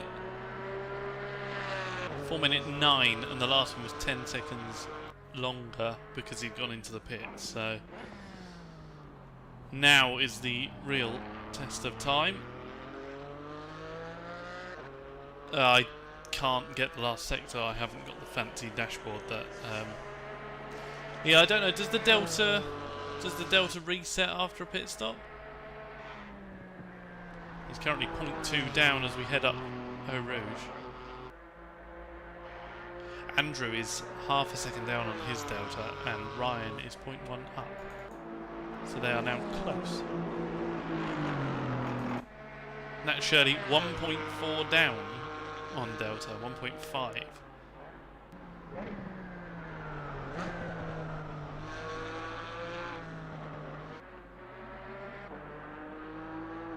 So potentially short Phil has oh, he's done it already. That's yeah, I reckon he's on for wets as well. Oh, Joe was ahead after 10 seconds. So Joe has managed with his damage to get past Stephen Pole. Yeah, I reckon. Ash Copeland is in the pits. There we go. So Ash is in. Could this be timed a little better for wets? Are we having to drag it further and further as the timer ticks down? As you said, Paul, it looks like it's only going to get worse once it starts. It's just trying to time it. So Ash is in. I nearly said Ross is in, but he was in a long time ago. There we go then, Andy continues on. Nat Shirley, 5 seconds off on Delta. Give him another corner, hang on. 6 seconds off on Delta. So it would appear Nat is set for the wet. And he's cooking those tyres. Trying to find the balance between pace and damage. Still 6 seconds off. But the movement that he will be getting, the overinflation, it means when it does rain, they could already be past their best. You see the car moving around now. A massive amount of rotation there.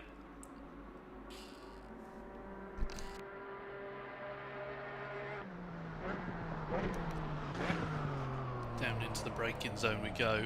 Struggles to get it through. The time is already on a 2:36. His best a 2:33. We head across the line. It's a 2:42.8 for Nat Shirley. Ash still appears to be in the pits. Has Ash had pit lane issues? There we go, the tyre rating changes.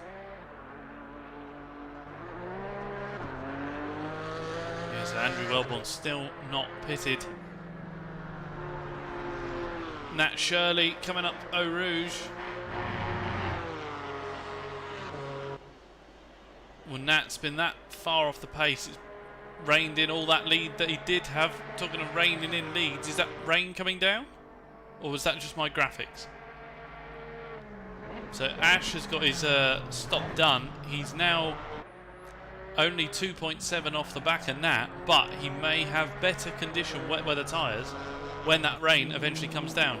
Wellborn goes on for another lap, so this could be the lap that we start seeing the rain.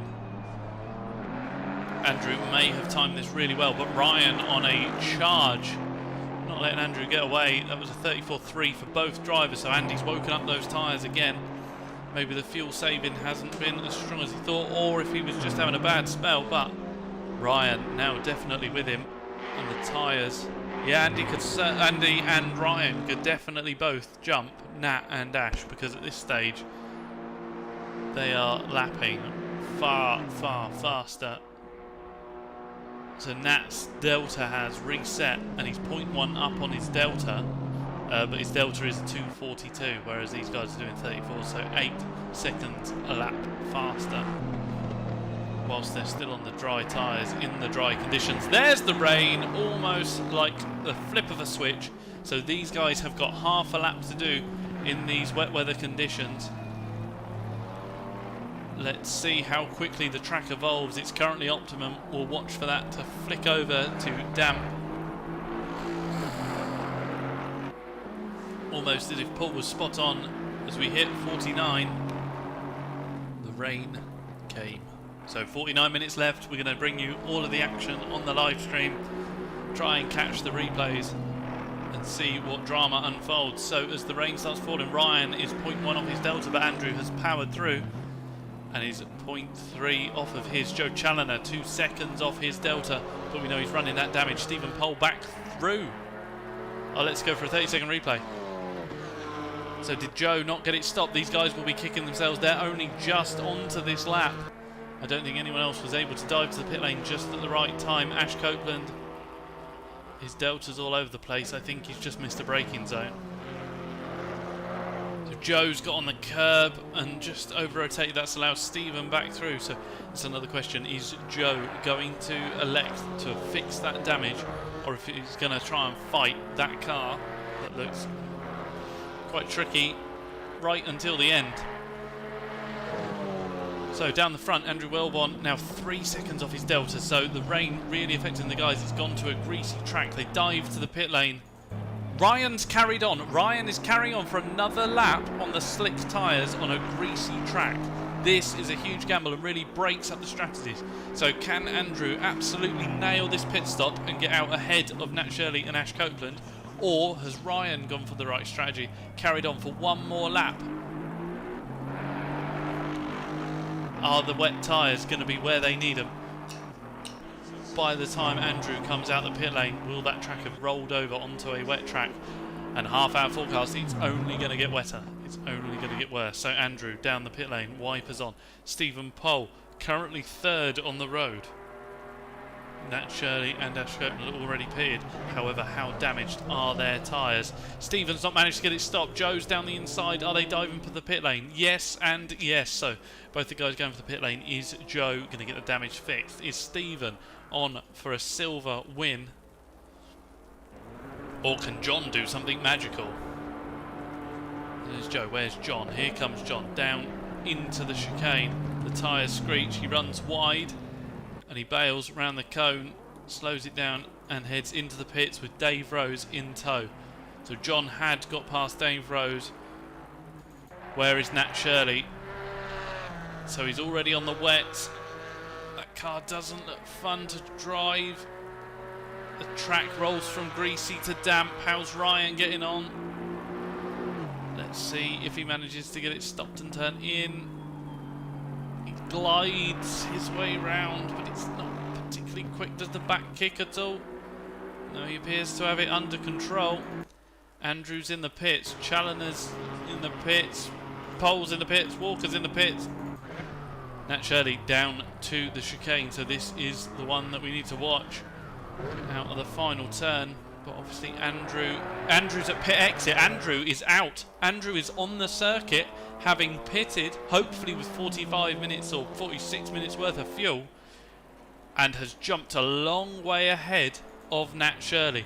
Nat Shirley back down at the hairpin, and Andrew's well down the straight. Ryan has carried on his dries, but he's 10 seconds off his delta, so that will be pushing on. And as long as Andrew is within 10 seconds of a dry time on the wets, which you'd have thought he would be, as Ryan bails for the pits, it looks like Andrew's nailed it, and it will be Ryan then fighting with Nat.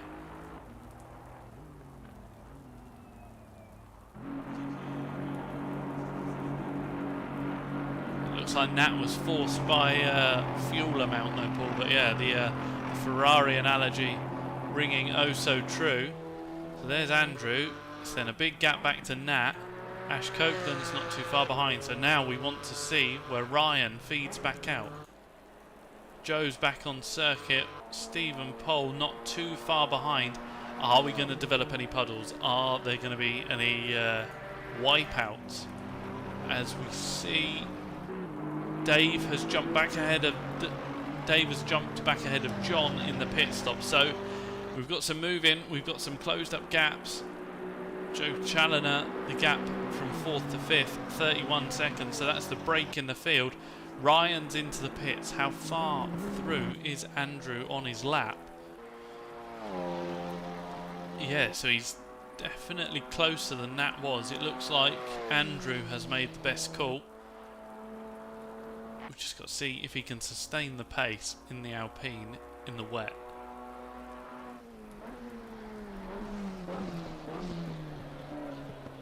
Yeah, that puddle develops at the top of Eau Rouge, or is it the pit lane exit, Paul? We know where the puddle develops, so is Ryan moving? It's got the classic tyre wiggle. We just had some vertical rain. Don't really know what's going on with that animation. So he's not moving just yet. Watch the map on the right hand side for Andrew.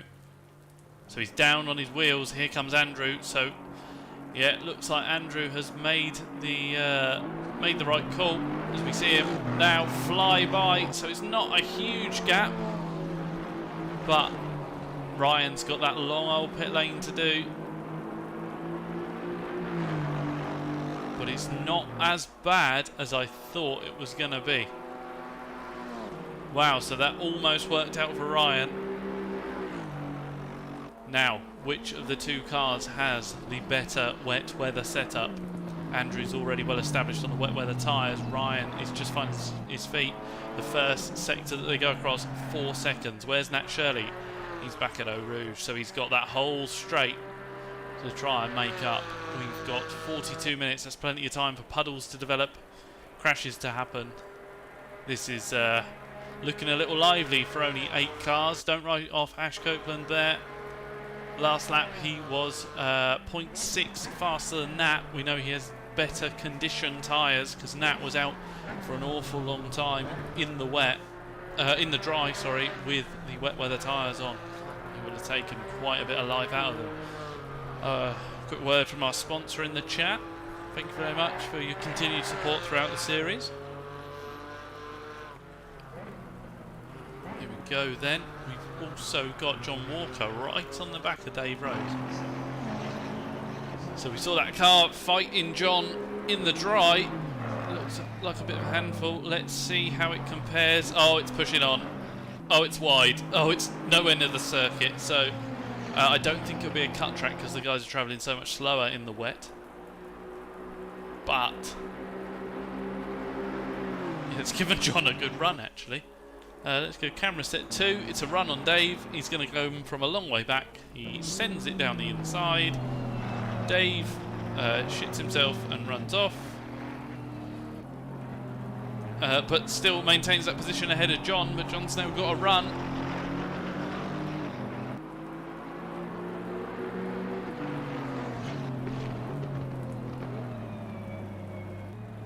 So John not quite able to pull onto Dave. The cars are fighting the guys somewhat. So as Andrew leads them across for another lap. Ryan will start the first lap on these tyres. Andrew's stretched out another half a second whilst Ryan gets that car up to speed. So this will be the first representative lap for Ryan on his new wet tyres. See how the two compare.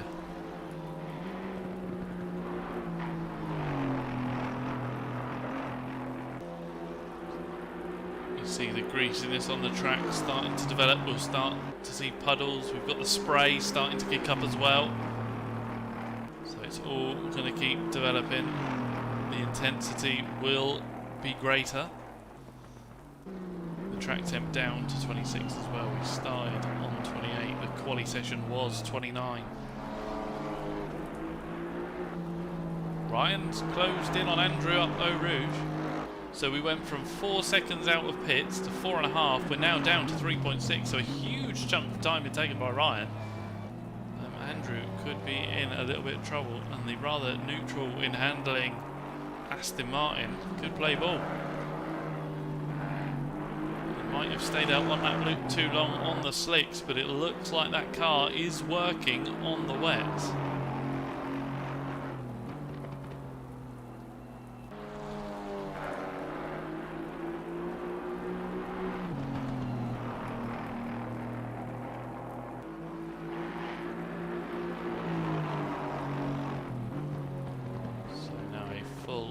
Circuit.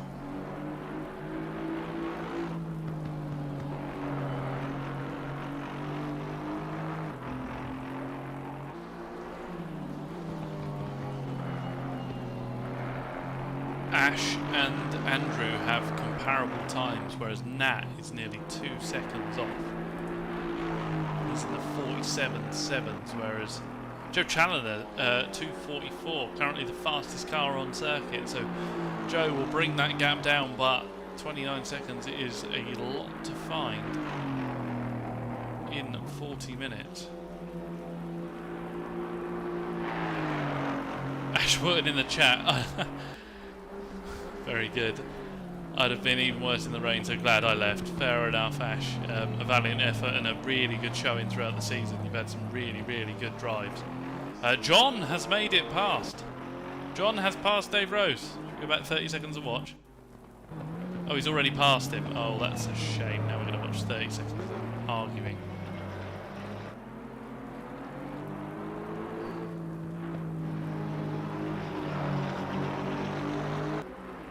Well, that battle looks like it could carry on. Dave may come back, and we know John's good in the wet in the McLaren, but the Aston Martin, as we're seeing with Ryan, is lending itself to the wet weather conditions, definitely. There you go then, so John has pulled another little chunk of the gap. How's Ryan doing? Ryan, 3.6, so he maintained the gap. This first sector is where we saw him stronger.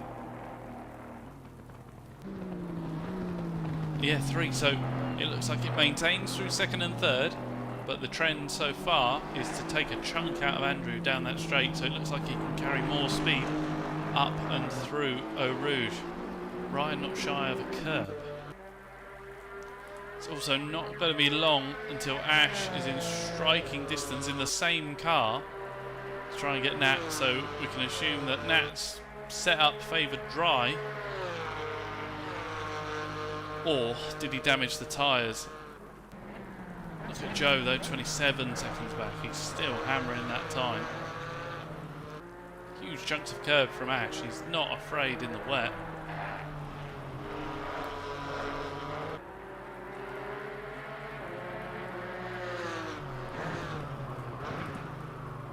Downhill braking zone. The Porsche, or the lead Porsche there, pushing on a little more reserved from Ash.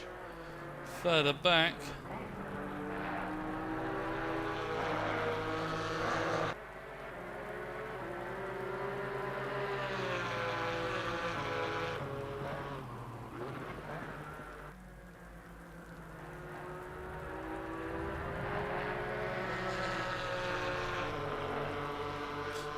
Looks like Ash is going to be in a position to attack fairly soon. Let's just stick with him.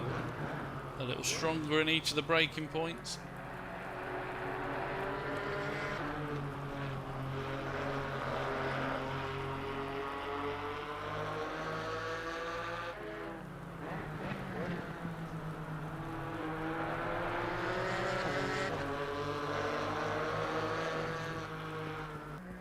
Through Stabalot. There you go, I've googled a track map for you. You're more than welcome. Good run out there from Ash, risking it. Ah, they head down to Blanchimont. Haha, I know that name. Here we go then. Oh, out wide for Nat. He's really trying to hustle the car, but it doesn't look like it's hooked up. All the tyres are just dead. Doesn't look like he's going to fight this one too hard. Ash just has to remember to brake and not go deep. And he's done just that. And he's through on Nat without too much hassle. Ryan Ware, though, he's in the 43s. He's currently faster than Joe. Ash up to third. So Ryan now the fastest car on track at the moment. How long is it before he closes on to Andrew? Big chunks of curb there. I don't think we're developing any puddles just yet. But 35 minutes to go, 34 minutes to go. In a half hour the rain will decrease, so it looks like we're going through a increasing stage and then a decreasing phase towards the end of the race. The track won't get any worse. I'm not saying it's going to dry up, but could make more changeable conditions. Nat's holding on, as we just saw on the track, but Nat's not braking. So Nat trying to keep on terms with Ash, rattles a few curbs, potentially burping the tyres a bit.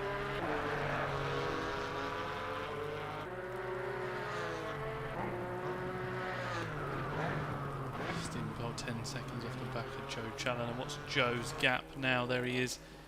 He will break the timing beam, 25 seconds. So he's done 5 seconds already. Joe just needs to keep doing what he's doing. The guys ahead are in like 4 seconds a lap off. Or 2 to 4 seconds a lap off. So Nat looks like he's in trouble.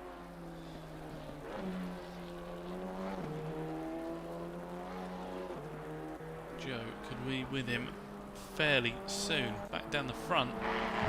Wellborn is improving on his delta. So Andy just starting to find the measure of the car. He's improving, whereas Ryan might have had the best out of it. He's half a second off. So that... Andrew, where are you going? There we go, out of the final turn. So that's ruined that delta for Andrew. And where the gap was 3.3, it is now 2.6. So Ryan continues to close in. Andrew would have maintained the gap had he not had that little excursion just then. So off to Eau Rouge we go. Let's just jump on board with Andrew. Are we starting to get any puddles develop? A downshift on the way through, trying to get the nose in, doesn't quite work. Some slippery curves there. Ah, you hear the water kick up as we go through. Ryan's already been through it, so they're moving over to the left to try and avoid the puddle. Puddles are happening.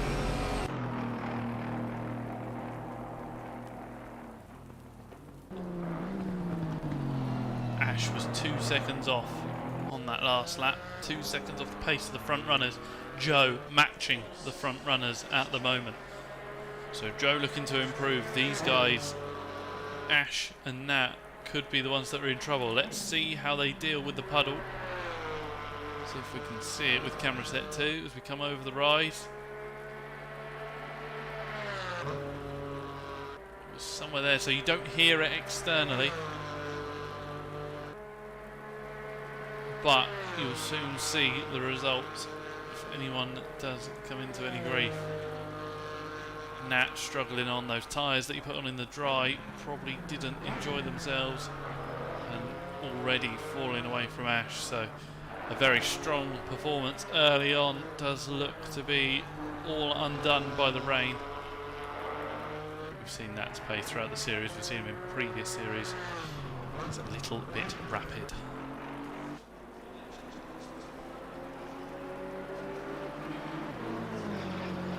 There we go then, John Walker starting to get the measure of the McLaren.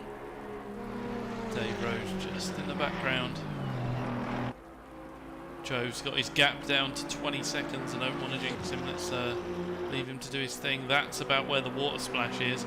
So these guys not driving round it like we've seen Andy doing. Could that be the undoing of any of them? Everyone appears to be improving on their delta as well. So everyone's starting to get used to the rain. The full wet conditions better for the tyres than the greasy halfway stage.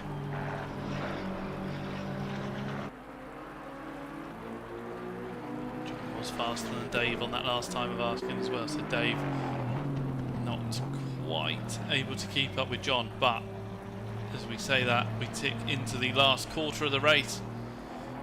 We've got half an hour to go. Thank you for you guys joining me in the chat, hoping to bring you some more entertainment as we get towards the closing stages of the race. As we just said, half an hour to go. The track's down to 26 degrees. Will it fall any further? What will be the outcome? Can Joe push forward any further? 17 seconds behind that now. Can Stephen maintain that silver win? Is Ryan going to carry on closing in on Andrew? See them together there. It was 2.4. It's now 1.6. The battle is coming. Rain will now maintain in 10 minutes, so the intensity looks like it's settled. We've got a yellow flag. Let's get that track map up. Yellow flag, car 25. Car 25, Nat Shirley has parked it. There's Joe through, so is Joe going to catch Nat? Yes, he's passed him because Nat's parked it.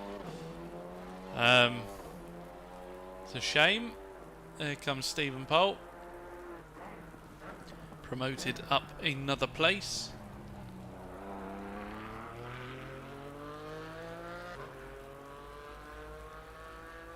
Then here comes John and Dave. Don't know his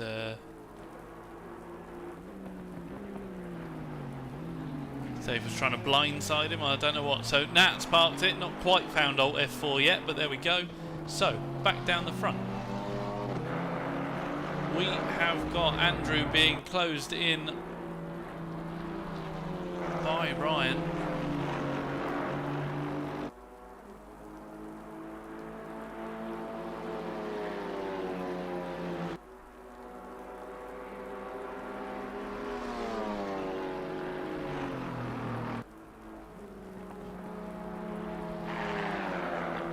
Able to hook the car in. Ryan, probably a little easier for him to do so. There we go, then the timetable jumps around to put Nat down to 8th. He's still parked on the circuit. I don't know if he didn't know if his pit box was on the other side of the wall or what, but yeah, Nat's still parked on the circuit and still in the Discord chat, so I can't shout rage quit just yet, but I mean he's into pits. I think we all know what the next step is going to be. Down the hill we go then. The last laps for Andrew, 45 dead and a 44.1. So Ryan considerably faster on that last lap. We jump on board. How's that puddle getting on? Andrew's avoiding the puddle massively, whereas Ryan is taking a straight line through it. Here we go then, down into the braking zone. We'll trip the beam. It was 1.5. Across the inside curve, it's 1.1. There's Nat in the chat. Wet tyres were utterly shot from it to drive in the dry. Yeah, we'd assumed as much, Nat. It was a valiant effort, but yeah, it must have been massively frustrating to have them that far off the pace. Chuck another set on and go chasing after John.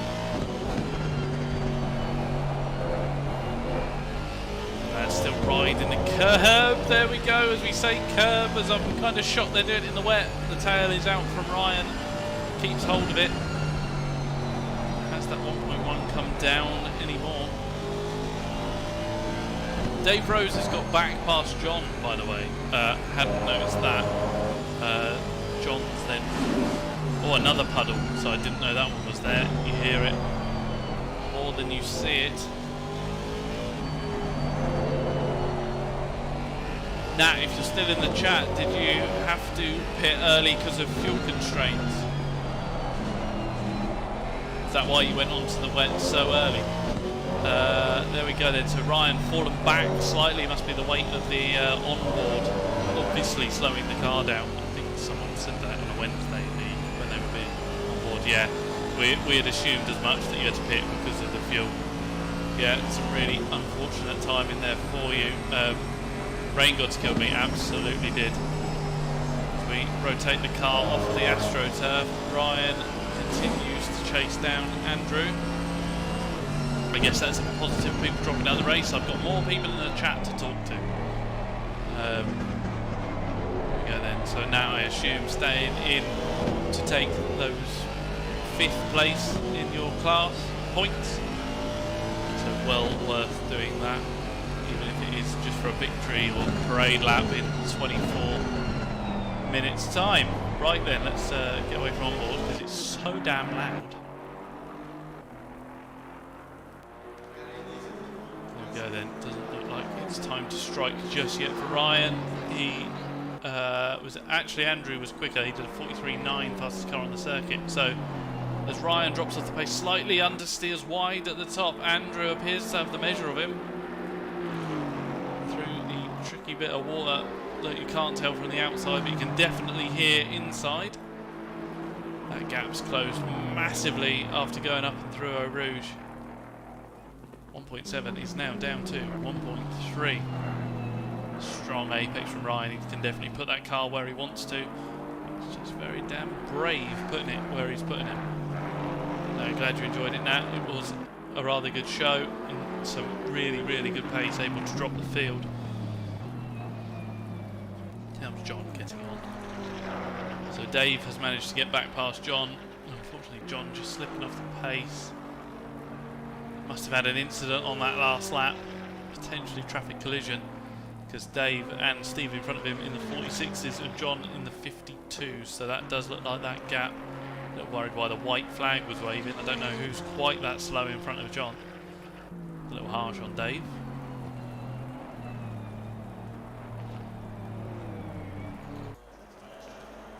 So there is Joe Challoner. Stephen Pohl is only 1.7 off the back of Joe.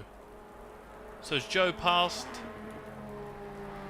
No, Joe's done a 2 minute 59 on the last lap. Should we just go back a minute? Oh, there's Joe! What's he done that for? Oh no. So Joe was absolutely flying. That's why we saw the slow car flag. So that slow car flag was actually for Joe getting going again. Shame. Shame we didn't get to see that. All we saw was the aftermath sliding down the grass. That's really, really unfortunate. So, can Joe get going again and head after Ash? Or is Stephen now going to have a go at attacking Joe? So, let's... You did say he's going to do really well and then stack it. So, yeah, Joe's just pushed that a little too hard, and unfortunately the minute rewind wasn't quite enough. I think that's just about to tick over.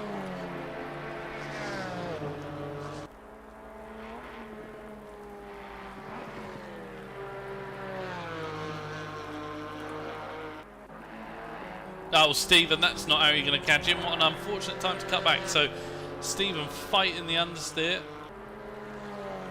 Joe fighting himself ahead.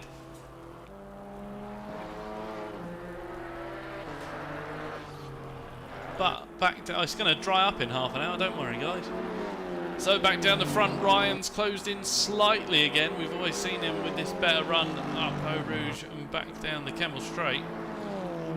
And through the timing beam into the braking zone. He closes up and it's 0.8, so all the times to strike, it's going to look like this is the closest so far.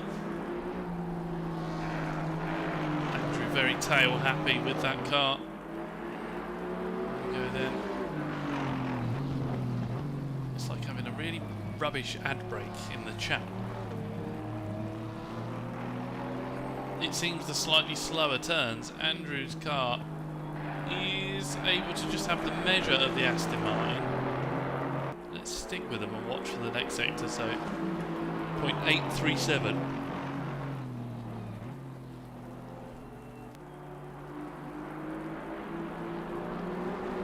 As the timer ticks down to 20 minutes to go.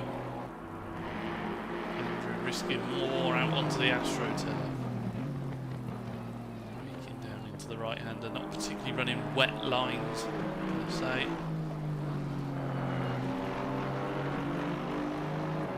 So then as we hit the next sector, it's probably held about the same. Yeah, 0.8 again. So Ryan sticks with Andy through the middle sector. Appears to just be the first where huge chunks are taken. Ryan up on his delta, Andrew down both by 0.1, but in the opposite direction. A huge chunk of curb. Ryan's definitely playing the riskier game. Andrew's just got the measure of where he needs to put the car at the moment. Down into the braking zone. The Alpine good on the brakes, not that good though. Andy has to cut the chicane. He gets on the power. Better drive out from Ryan. And he's left the door open as if to say, yep, I made a mistake. Oh, a drive-through for Andrew Wellborn. Oh no, he's thrown it all away. So he didn't back out of that cut enough. He's gone wide. He's let Ryan through. And he's also got to go for that drive-through. This could be Ash Copeland, who was fighting the car earlier on, up to a podium position. It's a long old pit to have to drive through. So Andrew with the perfect strategy. And with Ryan looking like he was taking more cut tracks, it's actually Andrew that has fallen foul.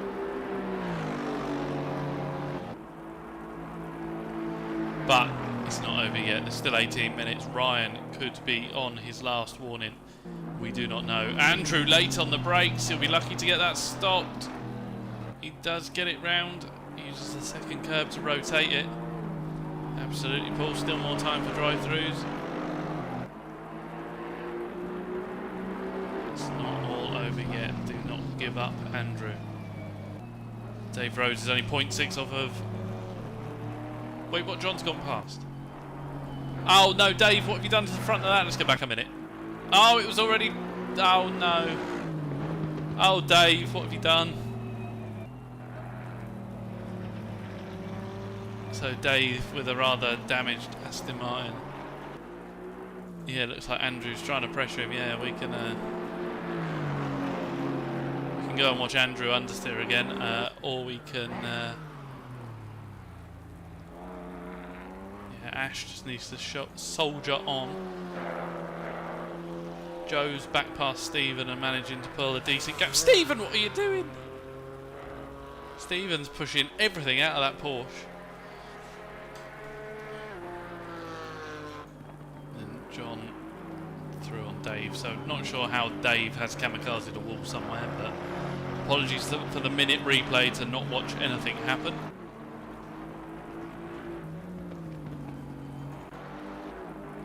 Andrew was definitely still pressuring. There he is. So does he stick with Ryan and try and push him into this mistake? I think he has to serve that within 3 laps, so he's perfectly within his right to try and go with Ryan, stick with him and push him deep. No such luck on this time.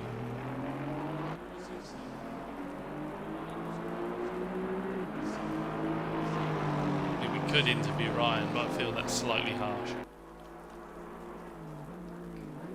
Andrew keeps it within half a second. I mean, that's one way you could just annihilate his car. Timer ticks down, 16 minutes, the rain ever decreasing. It's going to keep decreasing in 10 minutes. maintaining at the moment and will decrease in less than 10 minutes. You hear Ryan backing off. He really doesn't want to push too hard. Where's that puddle?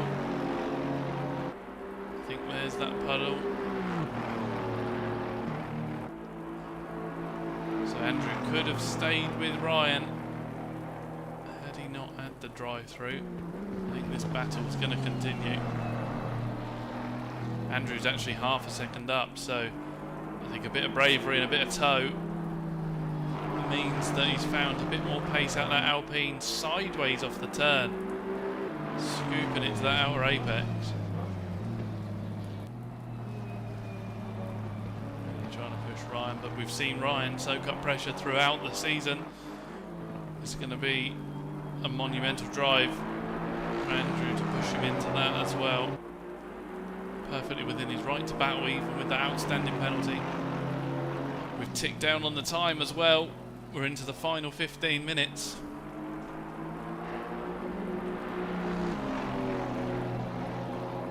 Wind speed has increased. We've got those puddles showing, so this is a fully wet track. I think the next step after this is flooded, but I don't think we're going to reach that point. Andrew's still well up on his delta, 0.3 up on his delta, so a little lesson off of Ryan probably of where you can push your luck a little more. It's also pressure off somewhat. And not trying to watch that gap. Ryan well within his track limits though, nothing I think looks like it's going to shake him at the moment. As we approach 21:51 real time. We're going to run till about 10:05 in the real world. Just past 4 o'clock in game. So will Andrew stick with Ryan for one more lap, or is he going to bail to the pits? No. So not able to pressure Ryan into a mistake. Ryan now just has to keep himself to himself, and we have to see how far down the field Wellborn is going to drop.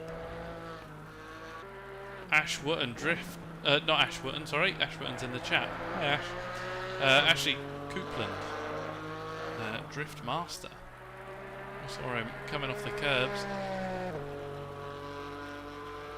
How far is his gap back to Andrew?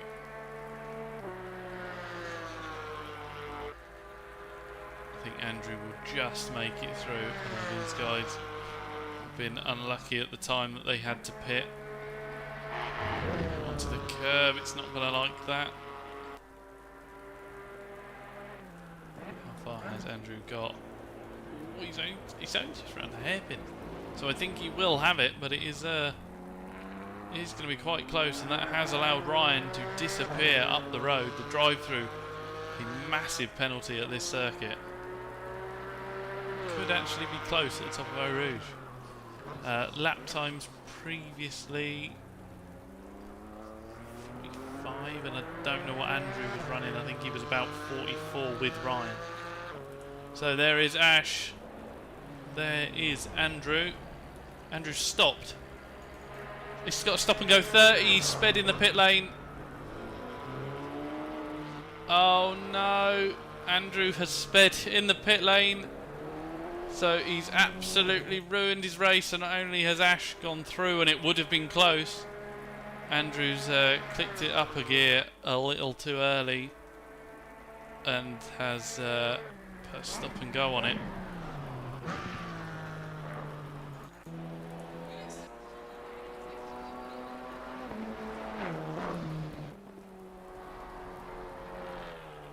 It's a long drive lane, long pit lane for a drive-through. It's an even longer pit lane if you got to stop for 30 seconds up there. Andrew's rattled that curb.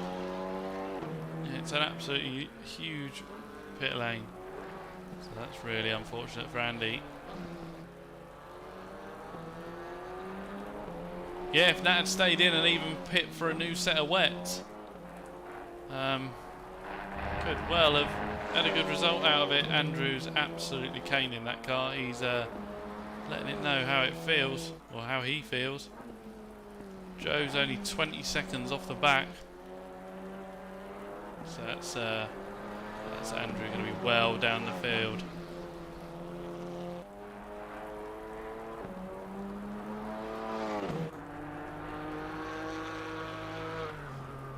Stephen Pole, Fanatec liveried car, Van der Pol Motorsport.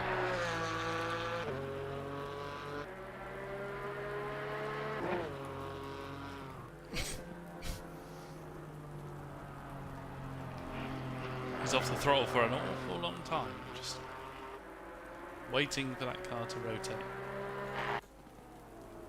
There's John. Looks like John and Wellborn could be having a battle by the time you combine his stop time. Yeah, I think Andrew's going to come out around John, and then Dave Rose with that rather battered car. We didn't quite see what happened. There's no car-to-car contact because I don't have an incident logged, but I think there was car-to-barrier contact, and it's quite heavy. I think the lights were even flickering just then. Car pushing on. That's a slide. Well held, Dave.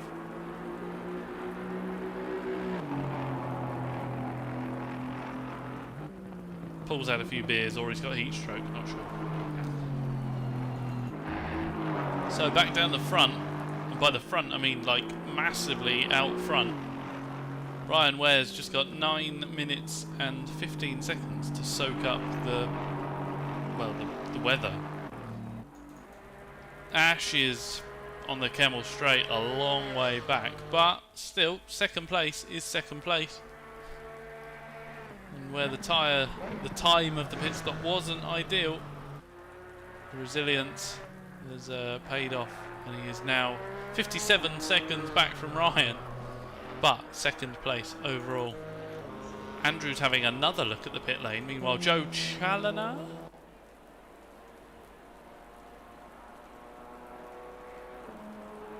Was that Dave? No, there's Dave.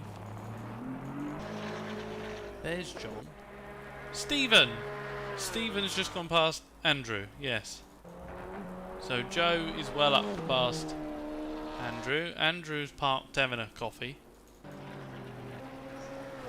John's now parked, so I got that completely wrong. He's not near John. John's just driven clean past. Dave Rose.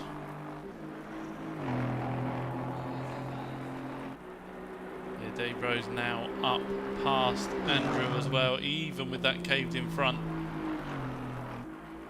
Andrew's still static. That's oh, he's moving. So he's cleared. Can Andrew chase down Dave Rose?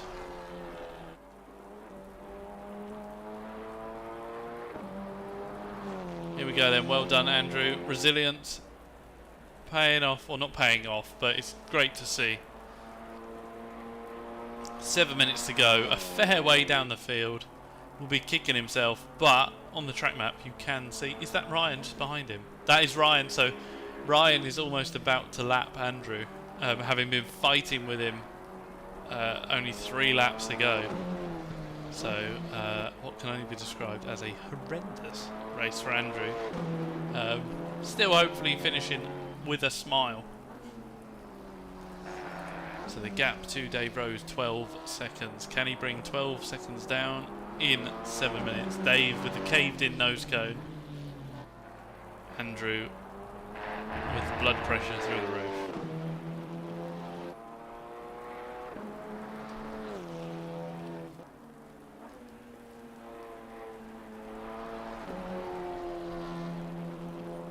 Joe Challoner is 0.7 up on his 0.6 up on his delta. Go on, Joe. Joe's done a 44.1. But that's not going to be enough to close in 29 seconds to the car in second place.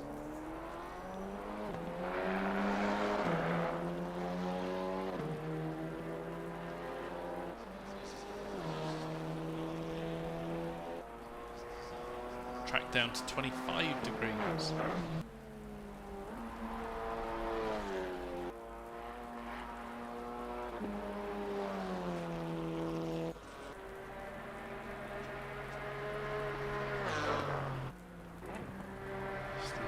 looks to be holding on for a 4th place. Only 12 seconds off the back of Joe, so had Joe not had that spin, he might have been closing in on Ash. He'd be closing in at 1.3 seconds a lap, but he did have that spin, and that was a fair contribution towards his 28-second gap. And the fact that Stephen is only 12 seconds off the back of him. Stephen absolutely rattling those curbs, even in the wet.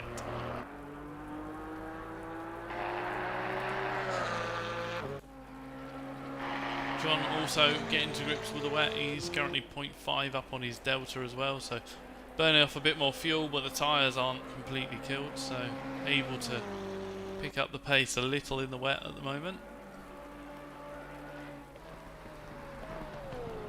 32 seconds off the back of Stephen.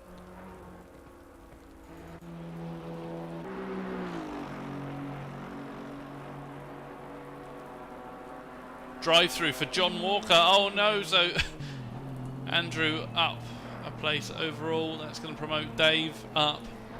John Walker with the drive through. John Walker not on the track. There's John.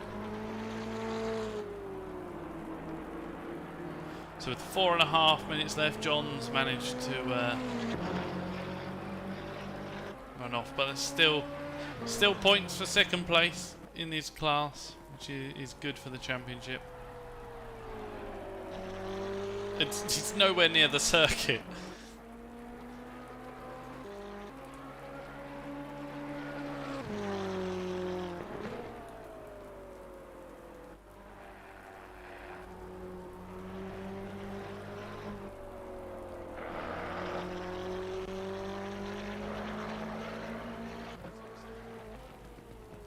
Yeah, if Andy gets past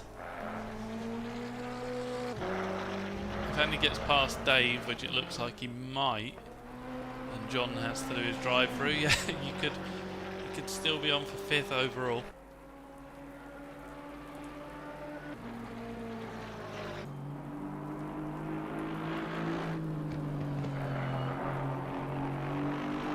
A number of the drivers are all improving on their deltas as well, so 0.6 up for Ryan.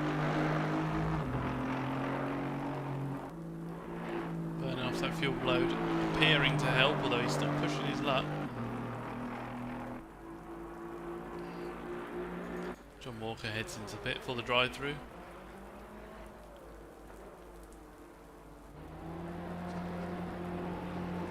Hopefully not gonna speed. Joe's still rattling curbs. Wow, how's that?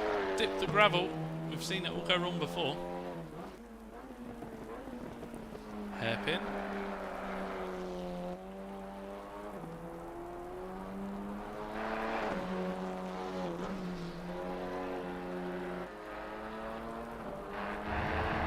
Oh. Pushing it wide again. The AstroTurf, renowned for its grip in the wet.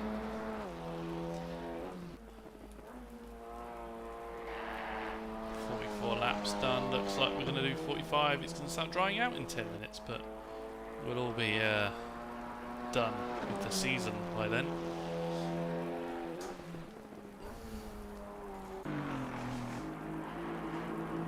Rouge for the race leader. 2:43. So this should be the last lap. I don't know why it's not been called. It should be done by then. Where's John? There's John. Has he got a stop and go 30? No! He's cleared it! There we go then. So, John in 7th is still going to pick up 2nd in class. Andy on Dave. Andy's past Dave. Just rewind it a minute. Oh, hang on. We've only got 2 minutes left of the race.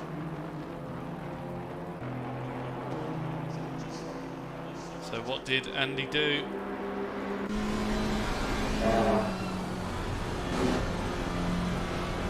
Dave's pushing his luck, Andy a little more reserved. There's the water splash. There it is. A little wiggle from the cars. Kept me entertained tonight, Tom. Good job. Oh, thank you, Paul. Done my best. That's from a long way back. Andrew's just like, yay. Oh no. Dave tried to brake later. Dave did brake later. Yes, Dave. Oh, he's put up a good fight. He's going to send Andrew... Ooh. Oh, he sent Andrew the long way round. Well done for Andrew. Very brave in the wet. Very good fight by Dave. I thought that was going to end in tears when he hit that curb. I thought we were going to have 2 cars with damage. But instead we've only got 1. Ah, there we go then. So it's been called. The race is going to end on this lap. So Ryan is heading for the win. A flash of the lights before he's even there. He said before the race he wasn't sure if he'd be able to do it, but he has done it. There's been some incidents that have fallen into his favour. Andrew's going to have to finish this lap, or another lap, sorry. Andrew and Dave just finishing. So Ryan downshifts. Ryan loops it out the final turn for a bit of a burnout. Not quite as graceful as you would have hoped, but no, nicely done, Ryan. The leader has finished the race. For the win. Then you've got Ash, who has held on massively well. We've seen him win races earlier in the season, and he's not put a foot wrong, as long as he just keeps this last few couple of turns. That's English. As long as he gets these right. John Walker's finished for 7th. An unlucky drive through towards the end dropped him behind Dave Rose and Andrew Wellborn. You're welcome, Ant. Thank you very much. We bought you the season. I think we only missed 1, and that was in a red weather warning, so I'm going to let myself off that one. So down through the bus stop chicane. For the final time, fireworks go off in the distance. Obviously the weather, you'd want fireworks, but a 2nd place for Ash. That'll do really well on his championship hopes. Having had a rather damaged car earlier on, stacked it several times by himself. Joe Challoner holds on for a 3rd place.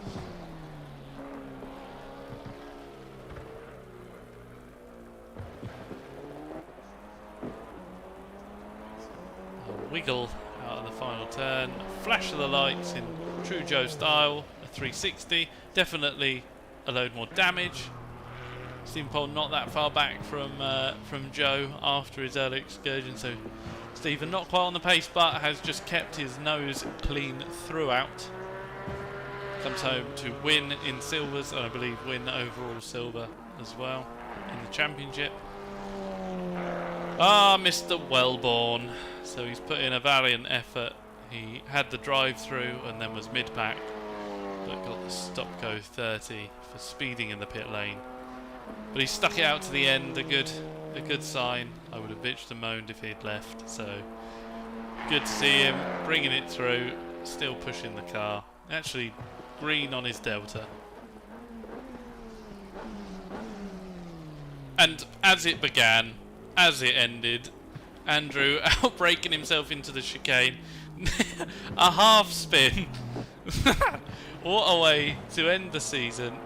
He wiggles his way out of the chicane for a 5th overall, a 4th in class, and then Dave Rose to take the AM win with a caved in Aston Martin. For those of you that joined me for tonight's stream, that 2-hour long stream, and I think by the time we're done quali as well, that's 2.5 hours of rather warm stream. Thank you for joining me. Thank you for joining us throughout the season. Oh, it's sunny now. And yeah, really good to see GT4s bringing in a good audience, a good grid towards the start of the year, only hampered by the rather warm British weather. I think that's about it. Join us in a few weeks' time if someone else streams the next series. That is me done. Hope you enjoyed it. Have a good night. Good luck sleeping in the heat. That's the end of the stream.